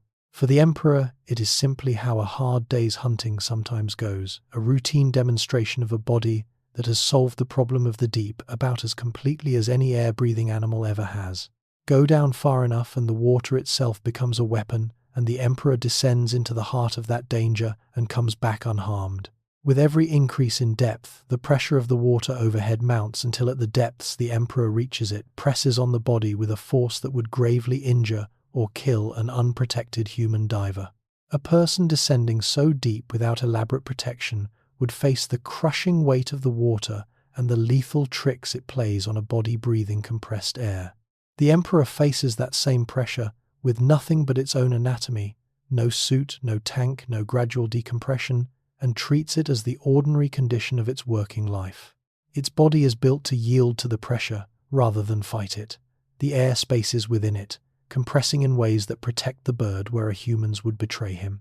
We will look next at one of the most striking of those adaptations, but the headline is this: depths that represent a frontier of danger for human divers requiring decades of technological development to survive, are simply where the Emperor goes to find lunch. The same crushing pressure that human divers train for years to manage and that has killed those who underestimate it. The Emperor meets on every deep dive and shrugs off as a matter of routine. It is one more arena in which this bird, unremarkable looking on the ice, quietly outperforms the most advanced human capability, diving deeper, on one breath into pressures that would destroy us, and surfacing again as if it were nothing at all. Here is the elegant trick that lets the Emperor survive the deep, and it runs counter to everything our instincts say. A human diver's gravest danger at depth comes from breathing pressurized air, which forces gases into the blood that on a careless ascent fizz out as deadly bubbles, the condition called the bends. The Emperor avoids this trap by doing something that sounds like a catastrophe. As it descends, the pressure compresses the air in its body, and its lungs effectively collapse, squeezed down, so that gas exchange with the blood is dramatically reduced at depth. By shutting down that exchange, when the pressure is greatest, the bird keeps the dangerous volume of gas from being driven into its bloodstream in the first place, and so on its way back up. There is little to bubble out and harm it. What would be an emergency for an air breather, built like us, is for the Emperor a built-in safeguard. It does not carry a large breath of air down to keep using at depth. It relies on the oxygen already stored in its blood and muscle, letting the lungs themselves give way under the pressure. This is why the Emperor can rocket up from hundreds of meters without the slow stage descent a human diver must make to survive. The protection is structural, automatic, written into how the body responds to depth, where the human diver fears the bends and plans every meter of the climb to avoid them. The Emperor has sidestepped the danger entirely by letting its lungs collapse at the bottom and drawing its oxygen from elsewhere. A body that turns what would kill us into the very mechanism that keeps it safe. Return to the conditions of the hunt itself and the difficulty deepens. The Emperor does not chase its prey in clear-lit water. It hunts deep beneath the Antarctic surface, often under a roof of ice in a column of water that grows darker with every meter of descent until far down it approaches true blackness. There is little to no light to hunt by, and yet the Emperor finds and catches fast, evasive prey in this gloom routinely as the basis of its survival. Exactly how it manages the final capture in such darkness is not fully understood. Its dark adapted eyes surely help in the dim upper depths, gathering what faint light remains, but in the blackest water, other senses and abilities may come into play that researchers are still working to pin down. What is certain is that the Emperor succeeds where vision alone seems impossible, taking prey in conditions that would leave a human diver utterly blind and helpless. Picture the hunt from within that darkness, the surface light, long gone, the cold pressing in, and somewhere ahead, the flicker of movement that is a fish or a squid detected and pursued and seized in near total black. This is hunting reduced to its most extreme form, stripped of the light that most predators depend on, carried out by a bird operating at the edge of what is biologically possible. The emperor's world below the ice is not the bright blue sea of imagination. It is a cold, crushing, lightless deep, and the emperor moves and hunts and feeds within it as though the darkness were no obstacle at all. We are still learning how. The emperor is often a social hunter as well as a social survivor. While individual birds make their own deep dives, emperors frequently forage in groups, entering the water and working the same areas together rather than each hunting in complete isolation. There can be real advantages to this. Hunting near others may help birds locate patches of prey, and groups moving through the water together may influence how schooling fish and other prey behave, potentially making them easier to catch. The same cooperative thread that runs through the huddle on the ice appears to extend into the sea. Emperors are not purely solitary in the water, but tend to operate in association with their colony mates, diving and foraging in loose company. Researchers tracking the movements of diving emperors have found them coordinating their trips to sea and their foraging in ways that suggest the group matters underwater as well as on land. It fits the larger picture of this bird. Its survival on the ice is built on cooperation, the huddle, turning many vulnerable individuals into one resilient mass. And in the water too. The emperor seems to draw strength from numbers, foraging in the company of others, rather than alone in the dark. The exact benefits are still being studied, and emperors certainly dive individually much of the time. But the pattern is suggestive, a deeply social animal whose social nature does not stop at the water's edge but follows it down into the sea, where hunting alongside others may be one more small advantage in a life made of narrow margins. What is the emperor actually hunting through all this darkness and pressure? Its diet draws on the rich life of the Southern Ocean, principally fish along with squid and krill, the small shrimp-like crustaceans that swarm in vast numbers in Antarctic waters and form the foundation of the whole regional food web. The emperor takes different prey at different times and places, shifting with what the season and the depth offer at times, pursuing fish in the deep water column at others, taking squid at others, feeding on swarms of krill. This flexibility matters in an environment as variable and demanding as the polar sea, allowing the bird to feed on whatever the cold water makes available. And the quantities are substantial. An emperor must take in enough, not only to sustain its own large body, but to build the fat reserve that will carry it through the long fast, and to carry food back across kilometers of ice to a waiting chick. So the hunting is not casual. It is the gathering of an entire winter's survival, prey by prey, dive by dive, in the cold, dark hundreds of meters down. The krill at the base of this diet are worth holding in mind because their fate and the emperor's are linked. These tiny crustaceans feed much of the Southern Ocean, and the fish and squid the emperor eats often depend on them too. The emperor sits near the top of a food web, rooted in the smallest creatures of the cold sea, fish, squid, and krill gathered from the deep, the harvest that powers everything else this remarkable bird does. For all its endurance underwater, the emperor also has a sudden explosive gift, and it shows most dramatically when the bird leaves the water. To get out of the sea and back onto the ice, an emperor cannot simply climb. The ice edge may stand well above the waterline, too high to clamber over from the water. So the bird solves the problem with speed. Deep below it begins to swim hard upward, accelerating into a powerful vertical rush, and bursts clear of the surface fast enough to launch its whole body up and out of the water, landing on the ice above. It is a startling thing to witness a heavy, dignified-looking bird suddenly rocketing out of the sea like a cork from a bottle, clearing the lip of the ice and skidding to a halt on its belly. Part of what makes this possible may be a clever use of air. Some penguins release fine bubbles from their feathers as they ascend, and these bubbles can reduce the drag of the water around the body, helping the bird accelerate to the speed it needs for the leap. Whatever the full mechanism, the result is a vivid burst of athleticism from an animal we have mostly watched enduring huddling and slowly trudging. The emperor that shuffles so patiently on the ice and hangs so motionless in its deep dives can, when it must summon a sudden surge of raw speed, exploding upward through the water and out into the air, trading the sea for the ice in a single, committed rush. One more capability folded into a body that, the more closely you look, seems to have an answer for nearly everything its punishing world demands. The Emperor's intelligence shows not only in the grand coordination of the huddle but in the quieter, practical knowledge of its own environment. The sea ice the birds depend on is not uniform or unchanging. It is broken in places by cracks, leads, and holes where the frozen surface gives way to open water. And these openings are the Emperor's doorways between the world of the ice and the world of the sea. Finding and using them well is a matter of life and efficiency. A bird that knows where the water can be reached does not waste precious energy and time searching. It can move between hunting and the colony along routes that work. There are signs that emperors learn and remember features of their environment, returning to reliable access points and using their knowledge of the ice to move efficiently through a landscape that shifts with the seasons.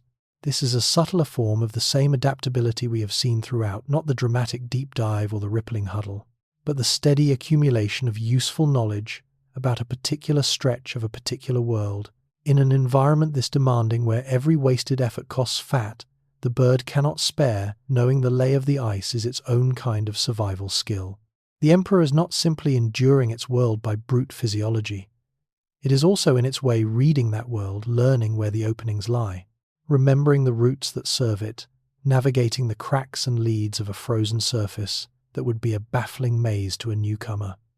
A mind modest but real, matched to the demands of the ice it lives upon. Stand back and take in everything this stage has shown, because a single thread runs through all of it. The huddle that turns the absence of shelter into a furnace of shared warmth. The travelling wave that turns the impossibility of moving a packed crowd into a system for sharing the cold fairly. The unique two-toned voice that turns a featureless, addressless plain into a place where any bird can find its family.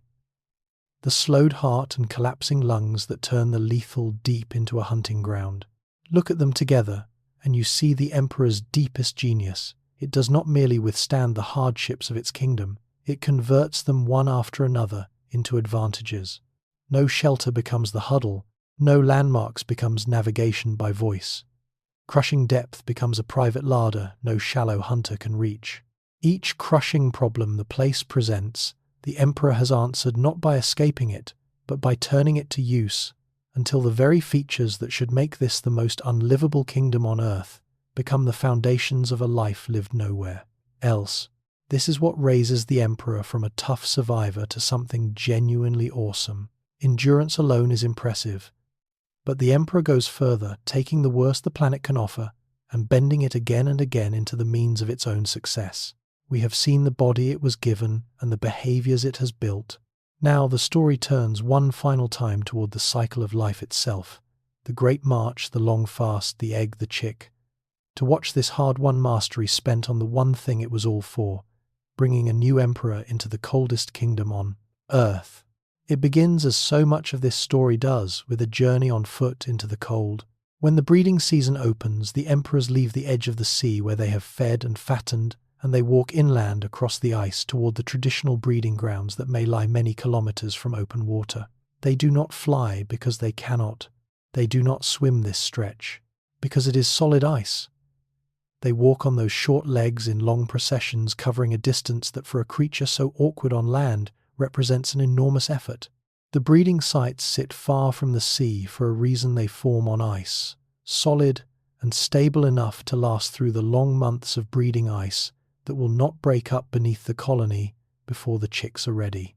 But the cost of that stability is distance, and the emperors pay it with their bodies trekking inland at the start of the season and through the months that follow, walking that punishing route again and again between the colony and the Prosser Sea. From a distance, the march is a remarkable sight, files of upright birds moving steadily across the white, a slow, dark current flowing inland against the emptiness. There is something almost solemn in it, a procession undertaken not by command but by ancient instinct, each bird walking the same hard road its ancestors walked toward the same purpose. The great endeavor of making the next generation does not begin with the egg. It begins with this, a long walk into the heart of the freezing continent, away from food and safety toward a patch of ice chosen because it will hold. Watch the march more closely, and a striking order appears within it. The emperors do not cross the ice as a loose, scattered mob. They often travel in long lines, strung out single file across the snow, one bird following another in extended columns that thread across the white expanse. There is efficiency in this. A bird following in the path of the one ahead can move through ground already broken, and the line lets the colony move together across the trackless plain as a coherent group rather than a scattering of individuals each finding its own way. From above, these columns are one of the most evocative images of the whole emperor story. Thin, dark threads of birds drawn across an enormous blank canvas of ice, moving with patient determination toward a destination invisible in the distance. The single-file march speaks to the same cooperative instinct that builds the huddle and the foraging group even in simply crossing the ice. The emperors move as one connected body, following, keeping together, traveling the hard road in company rather than alone. And the discipline of it serves the journey. Strung in a line, the birds keep their bearing across a landscape with no path, each one's progress helping the next. The whole column advancing steadily where a disorganized crowd might struggle and scatter. It is a small thing beside the grand feats of diving and huddling, but it is of a piece with all of them. The emperor's deep tendency to face its world together, to turn even a long, cold walk into a shared undertaking. Across the empty white, the dark line moves bird behind bird toward the place where new life will be made. At the heart of the whole breeding cycle lies a single moment of almost unbearable delicacy. After the female lays her one precious egg, she must transfer it to the male who will take over its care while she returns to the sea to feed. And that transfer from her feet to his is one of the most dangerous instants of the entire season. The egg cannot touch the ice for more than a moment without the cold killing the life inside it.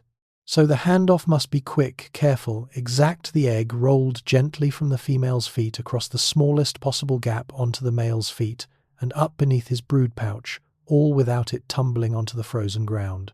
Both birds work at it with evident care, but the margin is razor thin, and not every transfer succeeds. An egg dropped or fumbled too long against the ice can be lost in seconds. The entire season's effort ended in a single clumsy moment. Watch a pair at this task, and the tension is plain, even without words. Two large birds leaning together, moving with deliberate slowness, the pale egg easing from one set of feet to the other, across a sliver of open cold. Everything riding on those few seconds going right. It is the pivot on which the whole enterprise turns. Everything before it, the courtship, the long walk inland, the laying of the egg, leads to this exchange. Everything after depends on it succeeding, and it must be done in the cold, often in the dark, by instinct, with no second chance if it fails. The future of each pair passes, quite literally, from one bird's feet to the other's, across the most dangerous few inches in the emperor's world. The whole divided effort of the parents converges on a single piece of timing so fine it seems almost arranged. The egg hatches after roughly 2 months in the father's care, and the mother's long journey to the sea and back is timed across all those weeks and all those kilometers to bring her home at about the moment the chick breaks free of the shell. It is a coordination stretched across months and distance, with no way for either parent to check on the other. And yet it works. The father holds the egg until it hatches his reserves, running down toward empty. The mother feeds at sea and turns for home. And the chick emerges into the world at close to the time she arrives to take over its care and deliver its first real meal. Should the timing slip, should the chick hatch, and the mother still be far off, the father has one last resource to bridge the gap, which we will come to. But the aim of the whole arrangement is this fine handover, the egg becoming a chick just as the fed parent returns to relieve the starving one. Hold the difficulty of it in mind.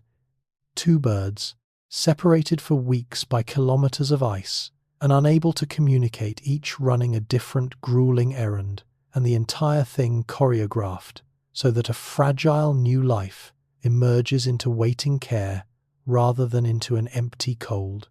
It does not always run perfectly. Nature rarely does. But that it runs at all, that the hatch and the homecoming so often align across such distance and such hardship, is one of the quiet marvels of the emperor's cycle, a piece of timing on which a small life turns. Now to the father's last resource, and it is one of the most surprising facts in the whole story. If the chick hatches before the mother returns with food, the father, who has not eaten for months, can still feed it. From a specialized part of his upper digestive tract, the male emperor can produce a nourishing secretion, a curd-like, protein and fat-rich substance, sometimes called crop milk or penguin milk, and feed it to the newly hatched chick to keep it alive until the mother arrives. Think about what this means. A bird that has eaten nothing for months, running on the last of its own reserves, can still summon from its own depleted body the nourishment to sustain its newborn for a crucial stretch. It is not milk in the mammalian sense. Birds have no mammary glands, but it serves the same purpose, a parent's body converting its own dwindling substance into food for its young. This is the final astonishing extension of the father's sacrifice. Not only has he starved to keep the egg warm, but at the very end, emptied out as he is, he can still draw on himself once more to give the chick its first meals. It buys the precious time the chick needs to survive until the fed mother returns to take over. There is something profound in it, a body pushed to the edge of its own reserves that nonetheless holds back one last gift manufactured from almost nothing for the small life it has carried through the dark. The father's devotion does not end at the hatching. It reaches even into those first hungry hours, fed from a throat that has gone without for months. That first meal is a threshold the chick must cross to have any chance at all. Newly hatched, it emerges small, helpless, and utterly dependent, with no reserves of its own, and no ability to withstand the long outside the brood pouch. It needs food quickly, whether the father's crop secretion or better, the rich meal the returning mother carries in her belly from the sea. That first delivery of nourishment is the moment the chick's independent life truly begins, the first fuel for a body that must now grow fast enough to face the world before the season turns. When the mother arrives and finds her chick by voice, she regurgitates the food she has carried so far across the ice, a concentrated meal of partly digested fish and other prey, held in her body for the journey home, and the chick takes it eagerly, receiving in that exchange the substance it needs to begin growing in earnest. From this point, the parents will take turns, one guarding and warming the chick, the other traveling to the sea to feed and bring back more, alternating the long, dangerous commute so that the chick is fed again and again through the season of its rapid growth. But it starts here with this first meal, the pivot from the sealed warmth of the egg to the demanding business of being a living, eating, growing chick in the coldest nursery on earth. Everything the parents have done, every kilometre walked, and every week fasted, has led to this small creature taking its first food and beginning at last to grow.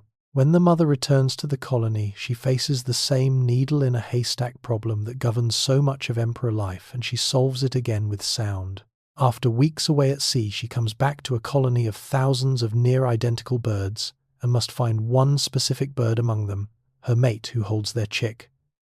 She has no nest to return to, no fixed spot that marks where he stands, and he may have shuffled within the huddle far from where she left him. So she calls and listens, and he answers, and across the crowd the two recognize each other by voice alone, reuniting after months apart on the strength of a remembered call. This recognition between partners is as vital as the recognition between parent and chick. The pair must reunite for the careful handover of their young, for the alternating of feeding duties, for the whole second half of the breeding effort to proceed. And they manage it not by sight, which would fail them utterly in that crowd, but by the unique signatures of their voices, each having learned and retained the other's call well enough to pick it out of a chorus of thousands after a long separation.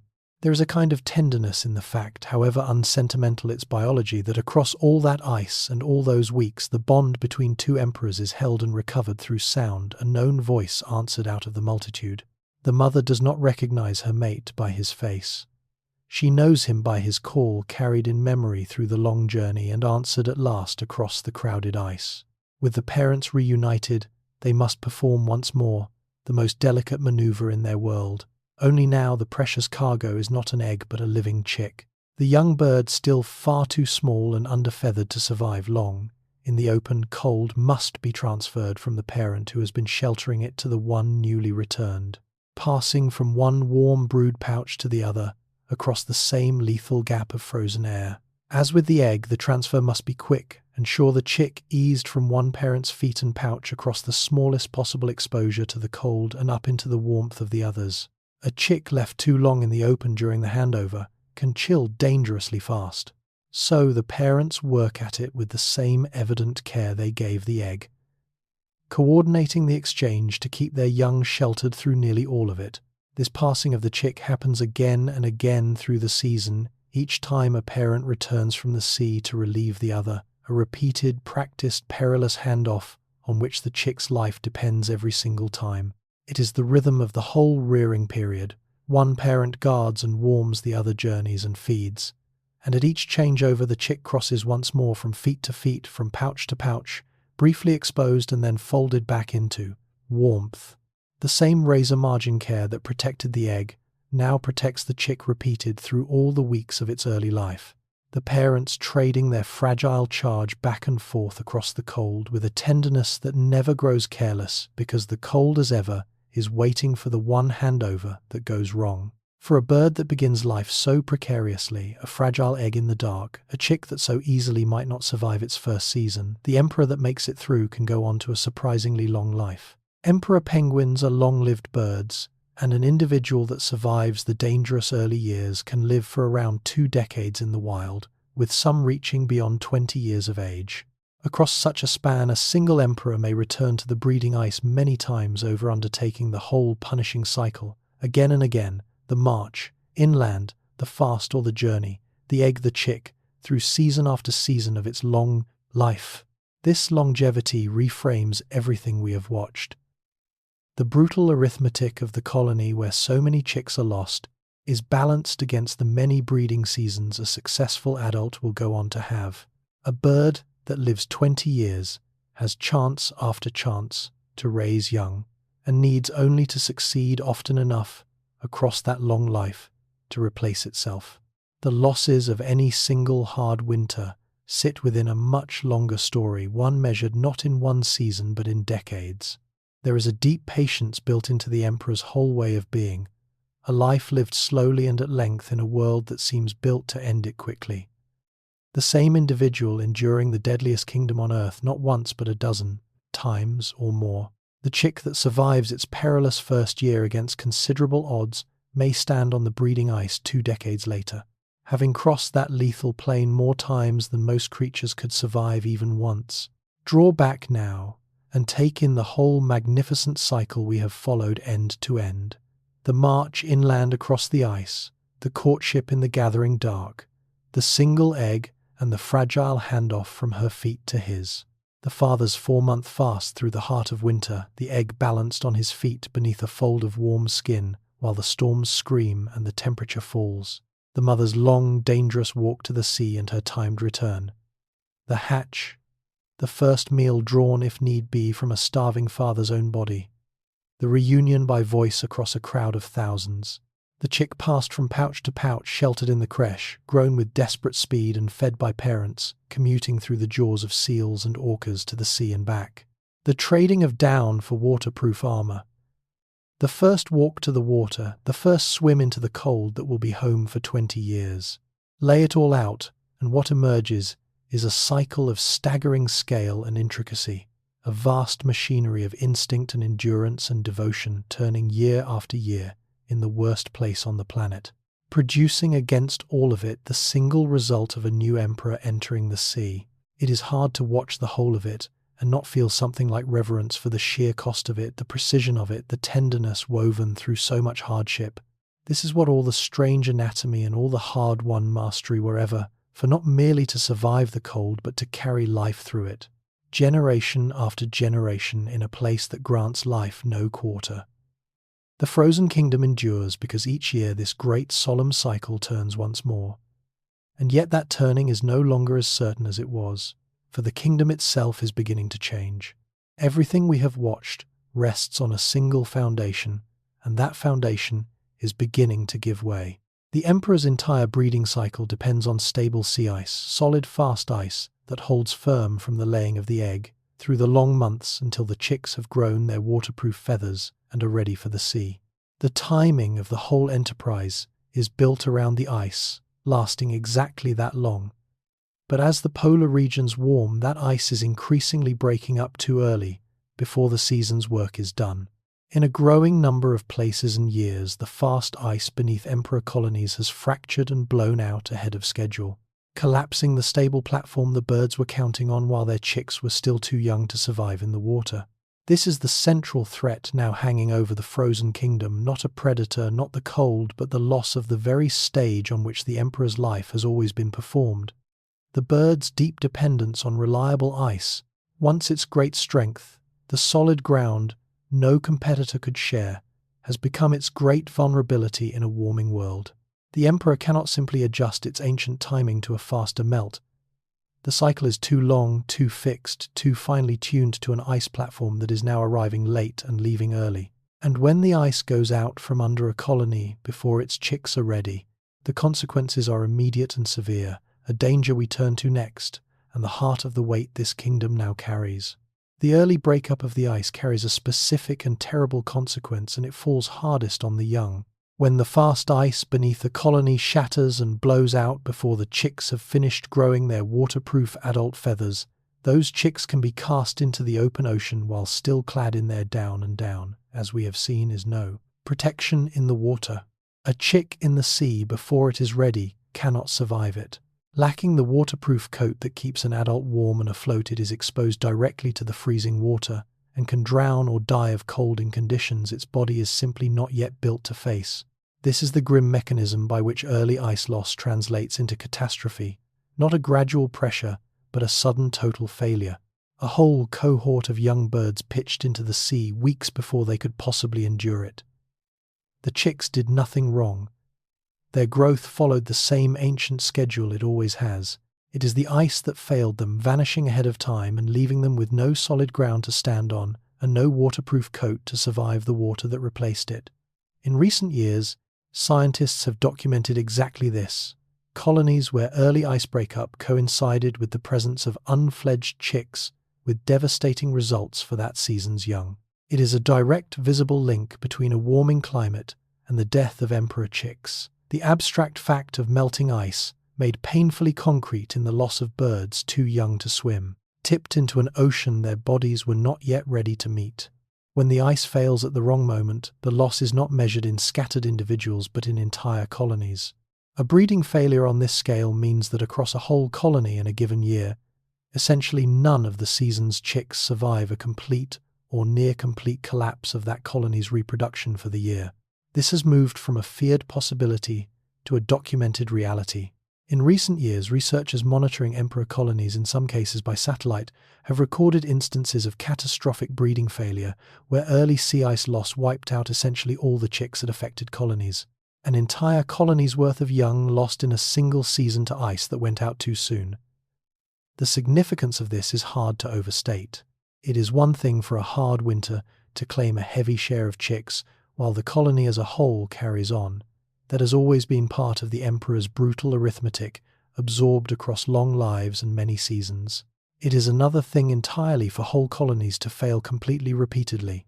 As a consequence of a changing climate, a scale of loss, the emperor's slow life cycle is far less equipped to absorb. These failures are the clearest warning yet of what the warming of the poles means for this bird. They show that the threat is not distant or theoretical, but present and measurable, recorded colony by colony, season by season, the frozen kingdom. Suffering not a bad year, here and there, but the wholesale loss of its next generation in place after place, as the ice that the emperor's entire existence depends upon increasingly fails to hold. When scientists take the patterns they are seeing now and carry them forward, the lines on the graph bend in a troubling direction. Researchers studying the emperor's future have modeled what continued warming and continued sea ice loss could mean for the species across the coming decades, and the projections are grim. Under scenarios where the warming continues unchecked, studies have suggested that the great majority of emperor colonies could be in serious decline by the end of this century, with the global population falling dramatically and the species pushed toward the edge of viability. These are projections, not certainties. They depend on assumptions about how much the world warms and how fast the ice retreats, and the future is not yet fixed. But the direction is consistent across the work, and it is sobering. The emperor, so superbly adapted to a stable frozen world, is acutely exposed to the loss of that world, and the models capture that exposure as a steep decline if present trends hold. What makes the projections weigh so heavily is their scale and their reach across time. They do not describe a single bad season or a single struggling colony. but a trajectory for the entire species, stretching toward the year 2100. A slow, broad bending downward of the emperor's numbers as the ice that sustains it gives way decade by decade. The graphs are quiet things, lines on a page, but what they trace is the possible unmaking of a kingdom that has endured the worst the planet could throw at it for ages, undone not by the cold it conquered, but by the warmth it never had to face until now. The emperor's fate carries a meaning beyond the bird itself because of what its decline would signal. Scientists describe the emperor penguin as an indicator species, an animal whose health reflects the health of its whole environment, a living gauge of conditions across the Antarctic system it inhabits. Because the emperor depends so completely and so specifically on stable sea ice, changes in its fortunes serve as a sensitive reading of changes in the ice itself and in the cold marine world that ice helps define. When emperor colonies suffer, it is a sign that something fundamental is shifting in the Antarctic environment around them. In this sense, the bird functions as a kind of thermometer for the bottom of the world, its breeding, success or failure, registering the state of the ice, the way a rising column of mercury registers heat. The emperor's troubles are not only a tragedy for the emperor, they are a warning written in the lives of a charismatic animal about the larger transformation of the Antarctic. To watch the emperor struggle is to watch a signal of conditions that extend far beyond any single colony conditions, reaching across the whole frozen south and the ocean it borders. The bird that has shown us so much endurance and so much wonder becomes in this final stage also a messenger. Its rising and falling numbers, a measure of how the coldest place on Earth is faring as the world warms. And the message the emperor now carries in failing colonies and broken ice is one we would be unwise to ignore, because what the thermometer of the South is registering is a change that does not stop at the edge of the ice. To understand why the emperor is so exposed, return to the single thread that runs through its whole existence, its near total dependence on stable, fast ice. Most emperor colonies breed on fast ice, the sea ice anchored to the coast or to grounded icebergs that holds firm rather than drifting. And the bird relies on that ice to remain solid for the entire long stretch of breeding and chick rearing. This is not one preference among several. It is the foundation of everything. The emperor breeds on the ice, raises its young on the ice, and times its whole cycle to the ice's reliability. That deep specialization was for ages. The emperor's strength, it claimed, a breeding ground almost nothing else, could use a stable frozen platform safe from most predators and competitors. But specialization cuts both ways, and the very trait that made the emperor master of the ice now binds its fate to the ice's survival. A generalist might shift its habits, its timing, its place. The emperor cannot easily do any of these. Its life is built around fast ice, in a way that leaves little room to adapt if that ice becomes unreliable. This is the crux of its vulnerability. The emperor is not exposed because it is weak, we have seen how formidably it is built, but because it is so perfectly, so narrowly fitted to one specific and now threatened thing. Its whole magnificent design assumes a stable, frozen stage beneath it. And as that stage grows less and less dependable, the bird so exquisitely adapted to stand upon it finds for the first time that the ground of its entire existence can no longer be counted on to hold. The pressure on the ice is already redrawing the map of where emperors live and how they fare. Emperor colonies are not perfectly fixed and permanent. The birds can, in some cases, respond to poor or failing ice by shifting the location of a colony, moving to find more suitable conditions when their usual site lets them down. This flexibility offers a measure of hope, evidence that the birds are not entirely helpless before changing ice, that some colonies may relocate rather than simply collapse. But it is a limited hope. There may be only so far a colony can move, only so many alternative sites with the right conditions, and a shifting colony faces its own uncertainties and risks. And alongside the colonies that move there are colonies that fade, declining in number, struggling in some cases, disappearing from places they once occupied. Researchers tracking emperors, increasingly from satellites that can spot colonies from space, are watching this shifting and fading play out across the continent, a changing pattern of presence and absence as the ice conditions change beneath the birds. The picture is not uniform. Some colonies do better, some worse, some relocate, some fail, but the overall trend gives little comfort. A kingdom that once seemed timeless and fixed is revealing itself to be in motion, its colonies appearing and vanishing, and migrating in response to an environment that is itself in flux. The Emperor is doing what it can, moving where it must, persisting where it may. Yet the sense that grows, watching the map of colonies shift and thin, is of a world contracting, of a frozen domain that is no longer the stable kingdom it was, but a place where even the Emperor's strongholds can fade and fall silent and disappear. There is an unexpected grace note in how we now keep watch over these distant colonies, and it speaks to both the remoteness of the Emperor and our growing care for it. Emperor colonies are so isolated, so far out on the winter ice, that reaching them on the ground is enormously difficult. For much of the year, no person can get near them, and yet scientists are able to find and monitor many colonies from orbit because the birds leave a mark visible from space. The accumulated droppings of a large colony, the guano staining the ice over a breeding season, show up as a discoloration against the white that satellites can detect. And by spotting these stains, researchers have located emperor colonies and tracked their presence year to year from hundreds of kilometers above. New colonies have even been discovered this way, betrayed by nothing more than a smudge on the ice seen from orbit. There is something both humble and remarkable in it, that the existence of thousands of emperors, gathered in the most inaccessible place on the planet, can be read in a brown stain on a satellite image, and that we now watch over these birds from space precisely because we cannot easily reach them on the ground. This orbital vigil has become one of the most important tools for understanding how emperors are faring across the whole continent, a way to count colonies, find new ones, and track the failures and shifts that warming is driving all from far above. We keep watch on the frozen kingdom from orbit now, reading the fate of the emperor in marks on the ice too vast and too remote to see any other way. For all that we have learned about the Emperor, the bird still holds mysteries we cannot fully explain, and one of the strangest concerns the food it carries home. A parent returning from the sea may have fed days or even weeks before it reaches the colony, and yet it can still deliver a usable meal to its chick from food held in its body across all that time and all that distance. How the Emperor keeps that food from fully breaking down, how it preserves a meal in its own stomach long enough to carry it across the ice to its young, is something science has not completely worked out. There are clues. Researchers have looked into how these birds may slow the digestion or decay of the food they hold, perhaps through special properties of the way their bodies store it. But a full account remains elusive, one of those places where the Emperor still keeps its secrets. It is a humbling reminder that this bird, so much studied and so much admired, is not yet fully understood, that even after all our observation parts of how it accomplishes what it accomplishes lie beyond our current knowledge.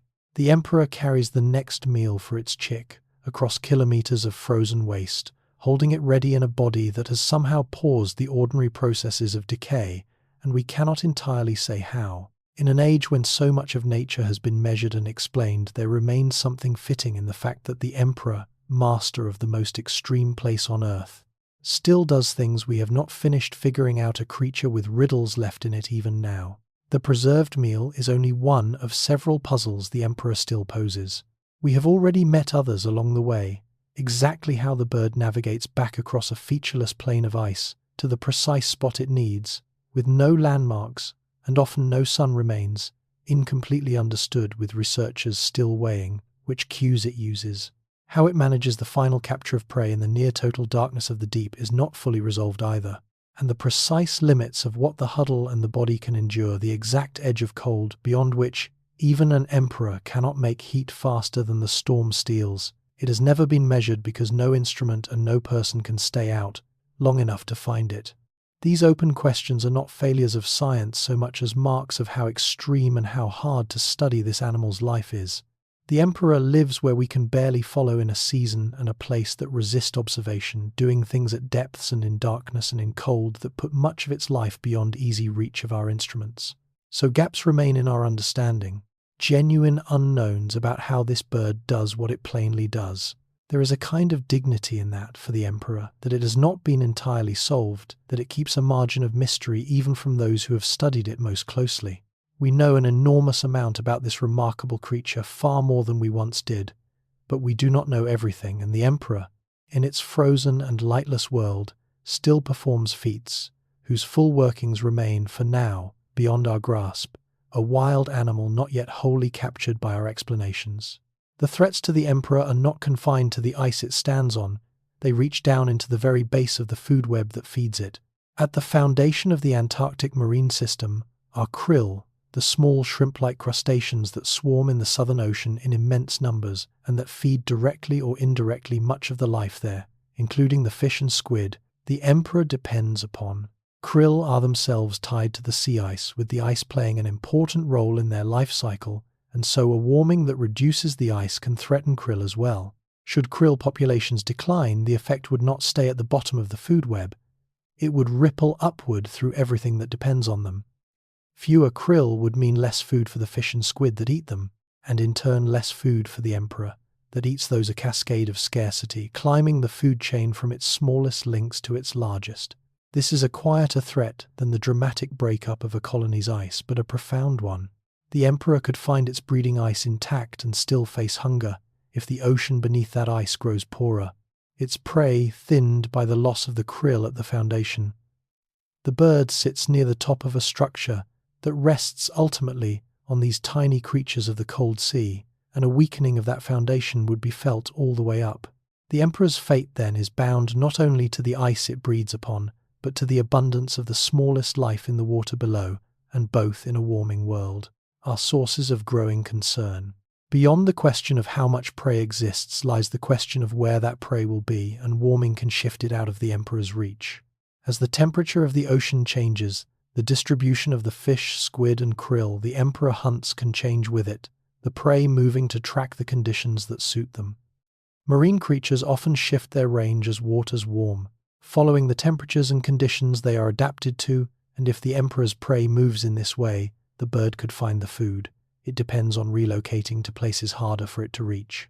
The emperor, tied to its breeding colony on the ice, and able to forage only within range of it during the demanding breeding season, cannot simply follow its prey wherever the prey may go. It must find enough food within reach of the colony and within the limits of how far a fasting, commuting parent can travel. So a shift in where the prey lives, driven by warming water, could open a dangerous gap between where the emperor must breed and where its food can be found. This is another of the subtler pressures a changing climate brings to bear, not only less prey potentially, but prey in the wrong places, pushed away from the colonies that need it by the warming of the sea. The emperor's life is a careful balance of distances and timings, of how far it must walk, and how far it can swim, and how long it can fast, all calibrated to a world where the food lies within reach.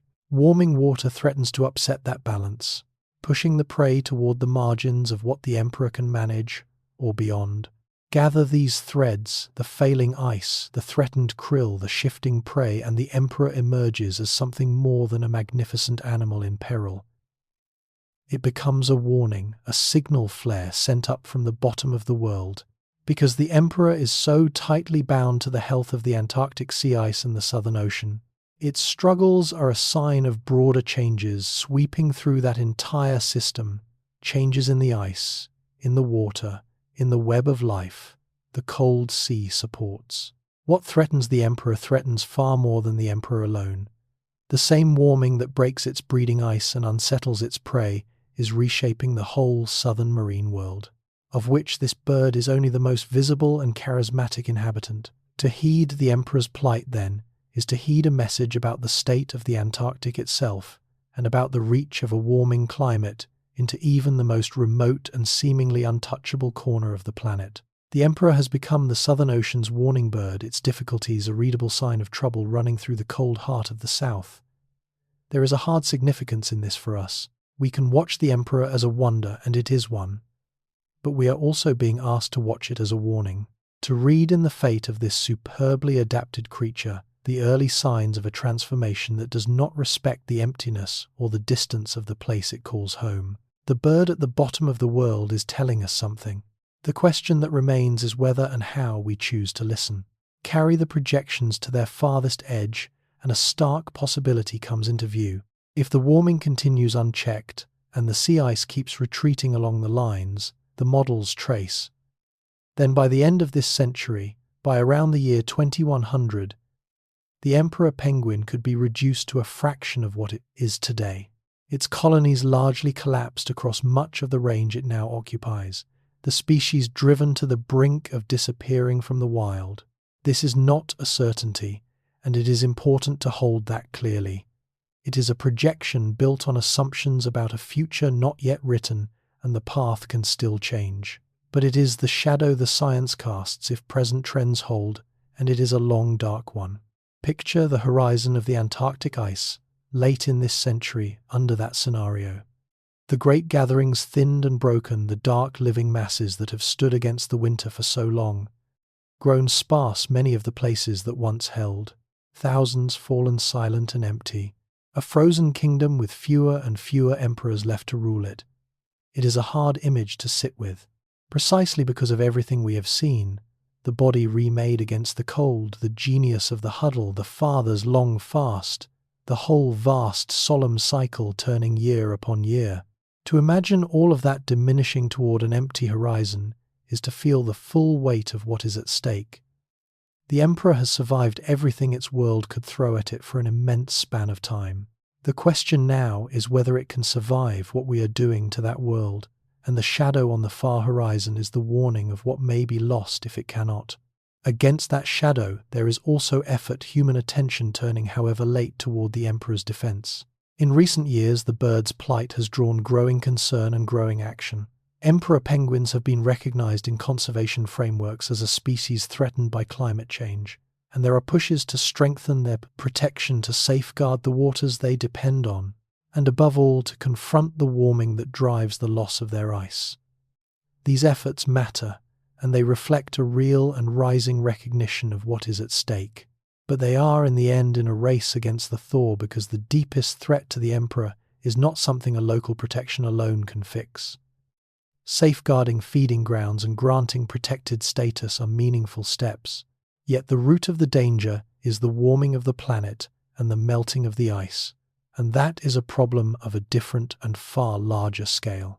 The emperor cannot be fenced off and saved in a reserve. Its fate is tied to the global climate in a way that demands a global response. So the protection efforts run alongside a harder truth. That truly securing the emperor's future means addressing the warming itself, slowing the loss of the very ice the bird stands upon. There is hope in the growing will to protect this animal, in the attention it now commands, and the steps being taken on its behalf. But it is a hope shadowed by urgency, a effort measured against a melt that does not pause, and whether the will to act can keep pace with the speed of the thaw remains for the emperor. As for so much else, the open and pressing question, consider what would vanish from the world along with the emperor beyond the bird itself. The emperor is woven into the Antarctic system as both a predator and a sign, a major hunter in the cold sea, a consumer of fish and squid and krill, and an indicator whose health reflects the health of the whole. Its loss would be felt as more than the disappearance of one striking animal. It would mark and contribute to a broader unraveling of the southern marine world it belongs to. A system that loses its emperors is a system that has lost the conditions emperors need: the stable ice, the abundant prey, the cold, reliable order of things, and that loss reaches across far more than this single species. There is also a loss harder to weigh but no less real: the loss of the emperor as one of the natural world's great wonders, a creature whose endurance and cooperation and devotion we have only begun to fully appreciate. Gone from the wild before we ever finished understanding it. The frozen kingdom without its emperor would be diminished, in every sense poorer in life, poorer in wonder, stripped of an animal that showed what life can do when pressed to the very edge of the possible. To lose the emperor would be to lose not just a bird, but a kind of proof that life can master even the harshest place on earth, that endurance and cooperation can carry a fragile warmth through the longest night. The Southern Ocean would go on without them, but it would be a colder thing, in the ways that matter most for their absence. And here, near the end, is the fact that changes the shape of all the others, because the emperor's future, unlike the cold and the dark it has always faced, is not yet fixed. The grim projections are projections, not fate. They describe what may happen if present trends continue, and present trends are not beyond all influence. The warming that threatens the emperor's ice is driven in large part by human activity, which means the path it takes is shaped at least in part by human choices still to be made. How much the world warms, how fast the ice retreats, how much of the Emperor's frozen kingdom remains intact through the coming century, these are not yet settled, and within them lies room for a different outcome than the darkest one. This is the hard hope at the close of the Emperor's story. The bird that conquered the cold cannot save itself from the warmth. It has no defense against a melting world, no adaptation it can summon quickly enough to meet a change this fast. But it is not the Emperor alone who holds the outcome. The choice sits, to a meaningful degree, with us, with what we do about the warming of the planet in the years that remain to act. The Emperor has done its part magnificently for an age longer than we can easily imagine, mastering everything its world demanded of it. What it cannot do is meet this final threat alone. Whether the frozen kingdom endures or fades now turns, in no small part, on choices being made far from the ice by the one creature whose actions reach even to the bottom of the world. So we come to the question that the whole long story has been carrying toward us, and it is not a comfortable one. We have stood in the deadliest kingdom on earth and watched a bird master it, watched it remake its own body against the cold, build a furnace of warmth from nothing but togetherness, dive deeper than any bird into the lightless sea, walk into the heart of winter, and hold a fragile life on its feet through the longest night the planet knows. We have seen endurance and ingenuity and devotion of a kind that humbles us, sustained in a place that should permit no life at all. And now we are left to wonder whether the generations standing on the ice today might be among the last.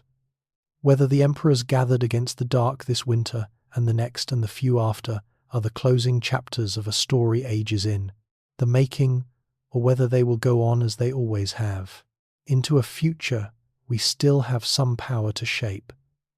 The answer is not yet written, and that is the whole of it. These may be among the last great gatherings of emperors. The world will see their numbers thinning toward an empty horizon as the ice gives way beneath them. Or they may not, if the warming slows, if the ice holds, if the choice is made far from Antarctica, leave room for the frozen kingdom to endure. The emperor cannot tell us which it will be. It can only do what it has always done: turn into the wind, plant its feet on the freezing sea, hold the warmth against the dark, and carry life through one more brutal and magnificent winter. Whether there will be emperors to do the same a century from now is no longer a question the cold decides. It is a question that turns at last on us, and the bird at the bottom of the world is waiting, with the patience it has always had, to learn what we will choose.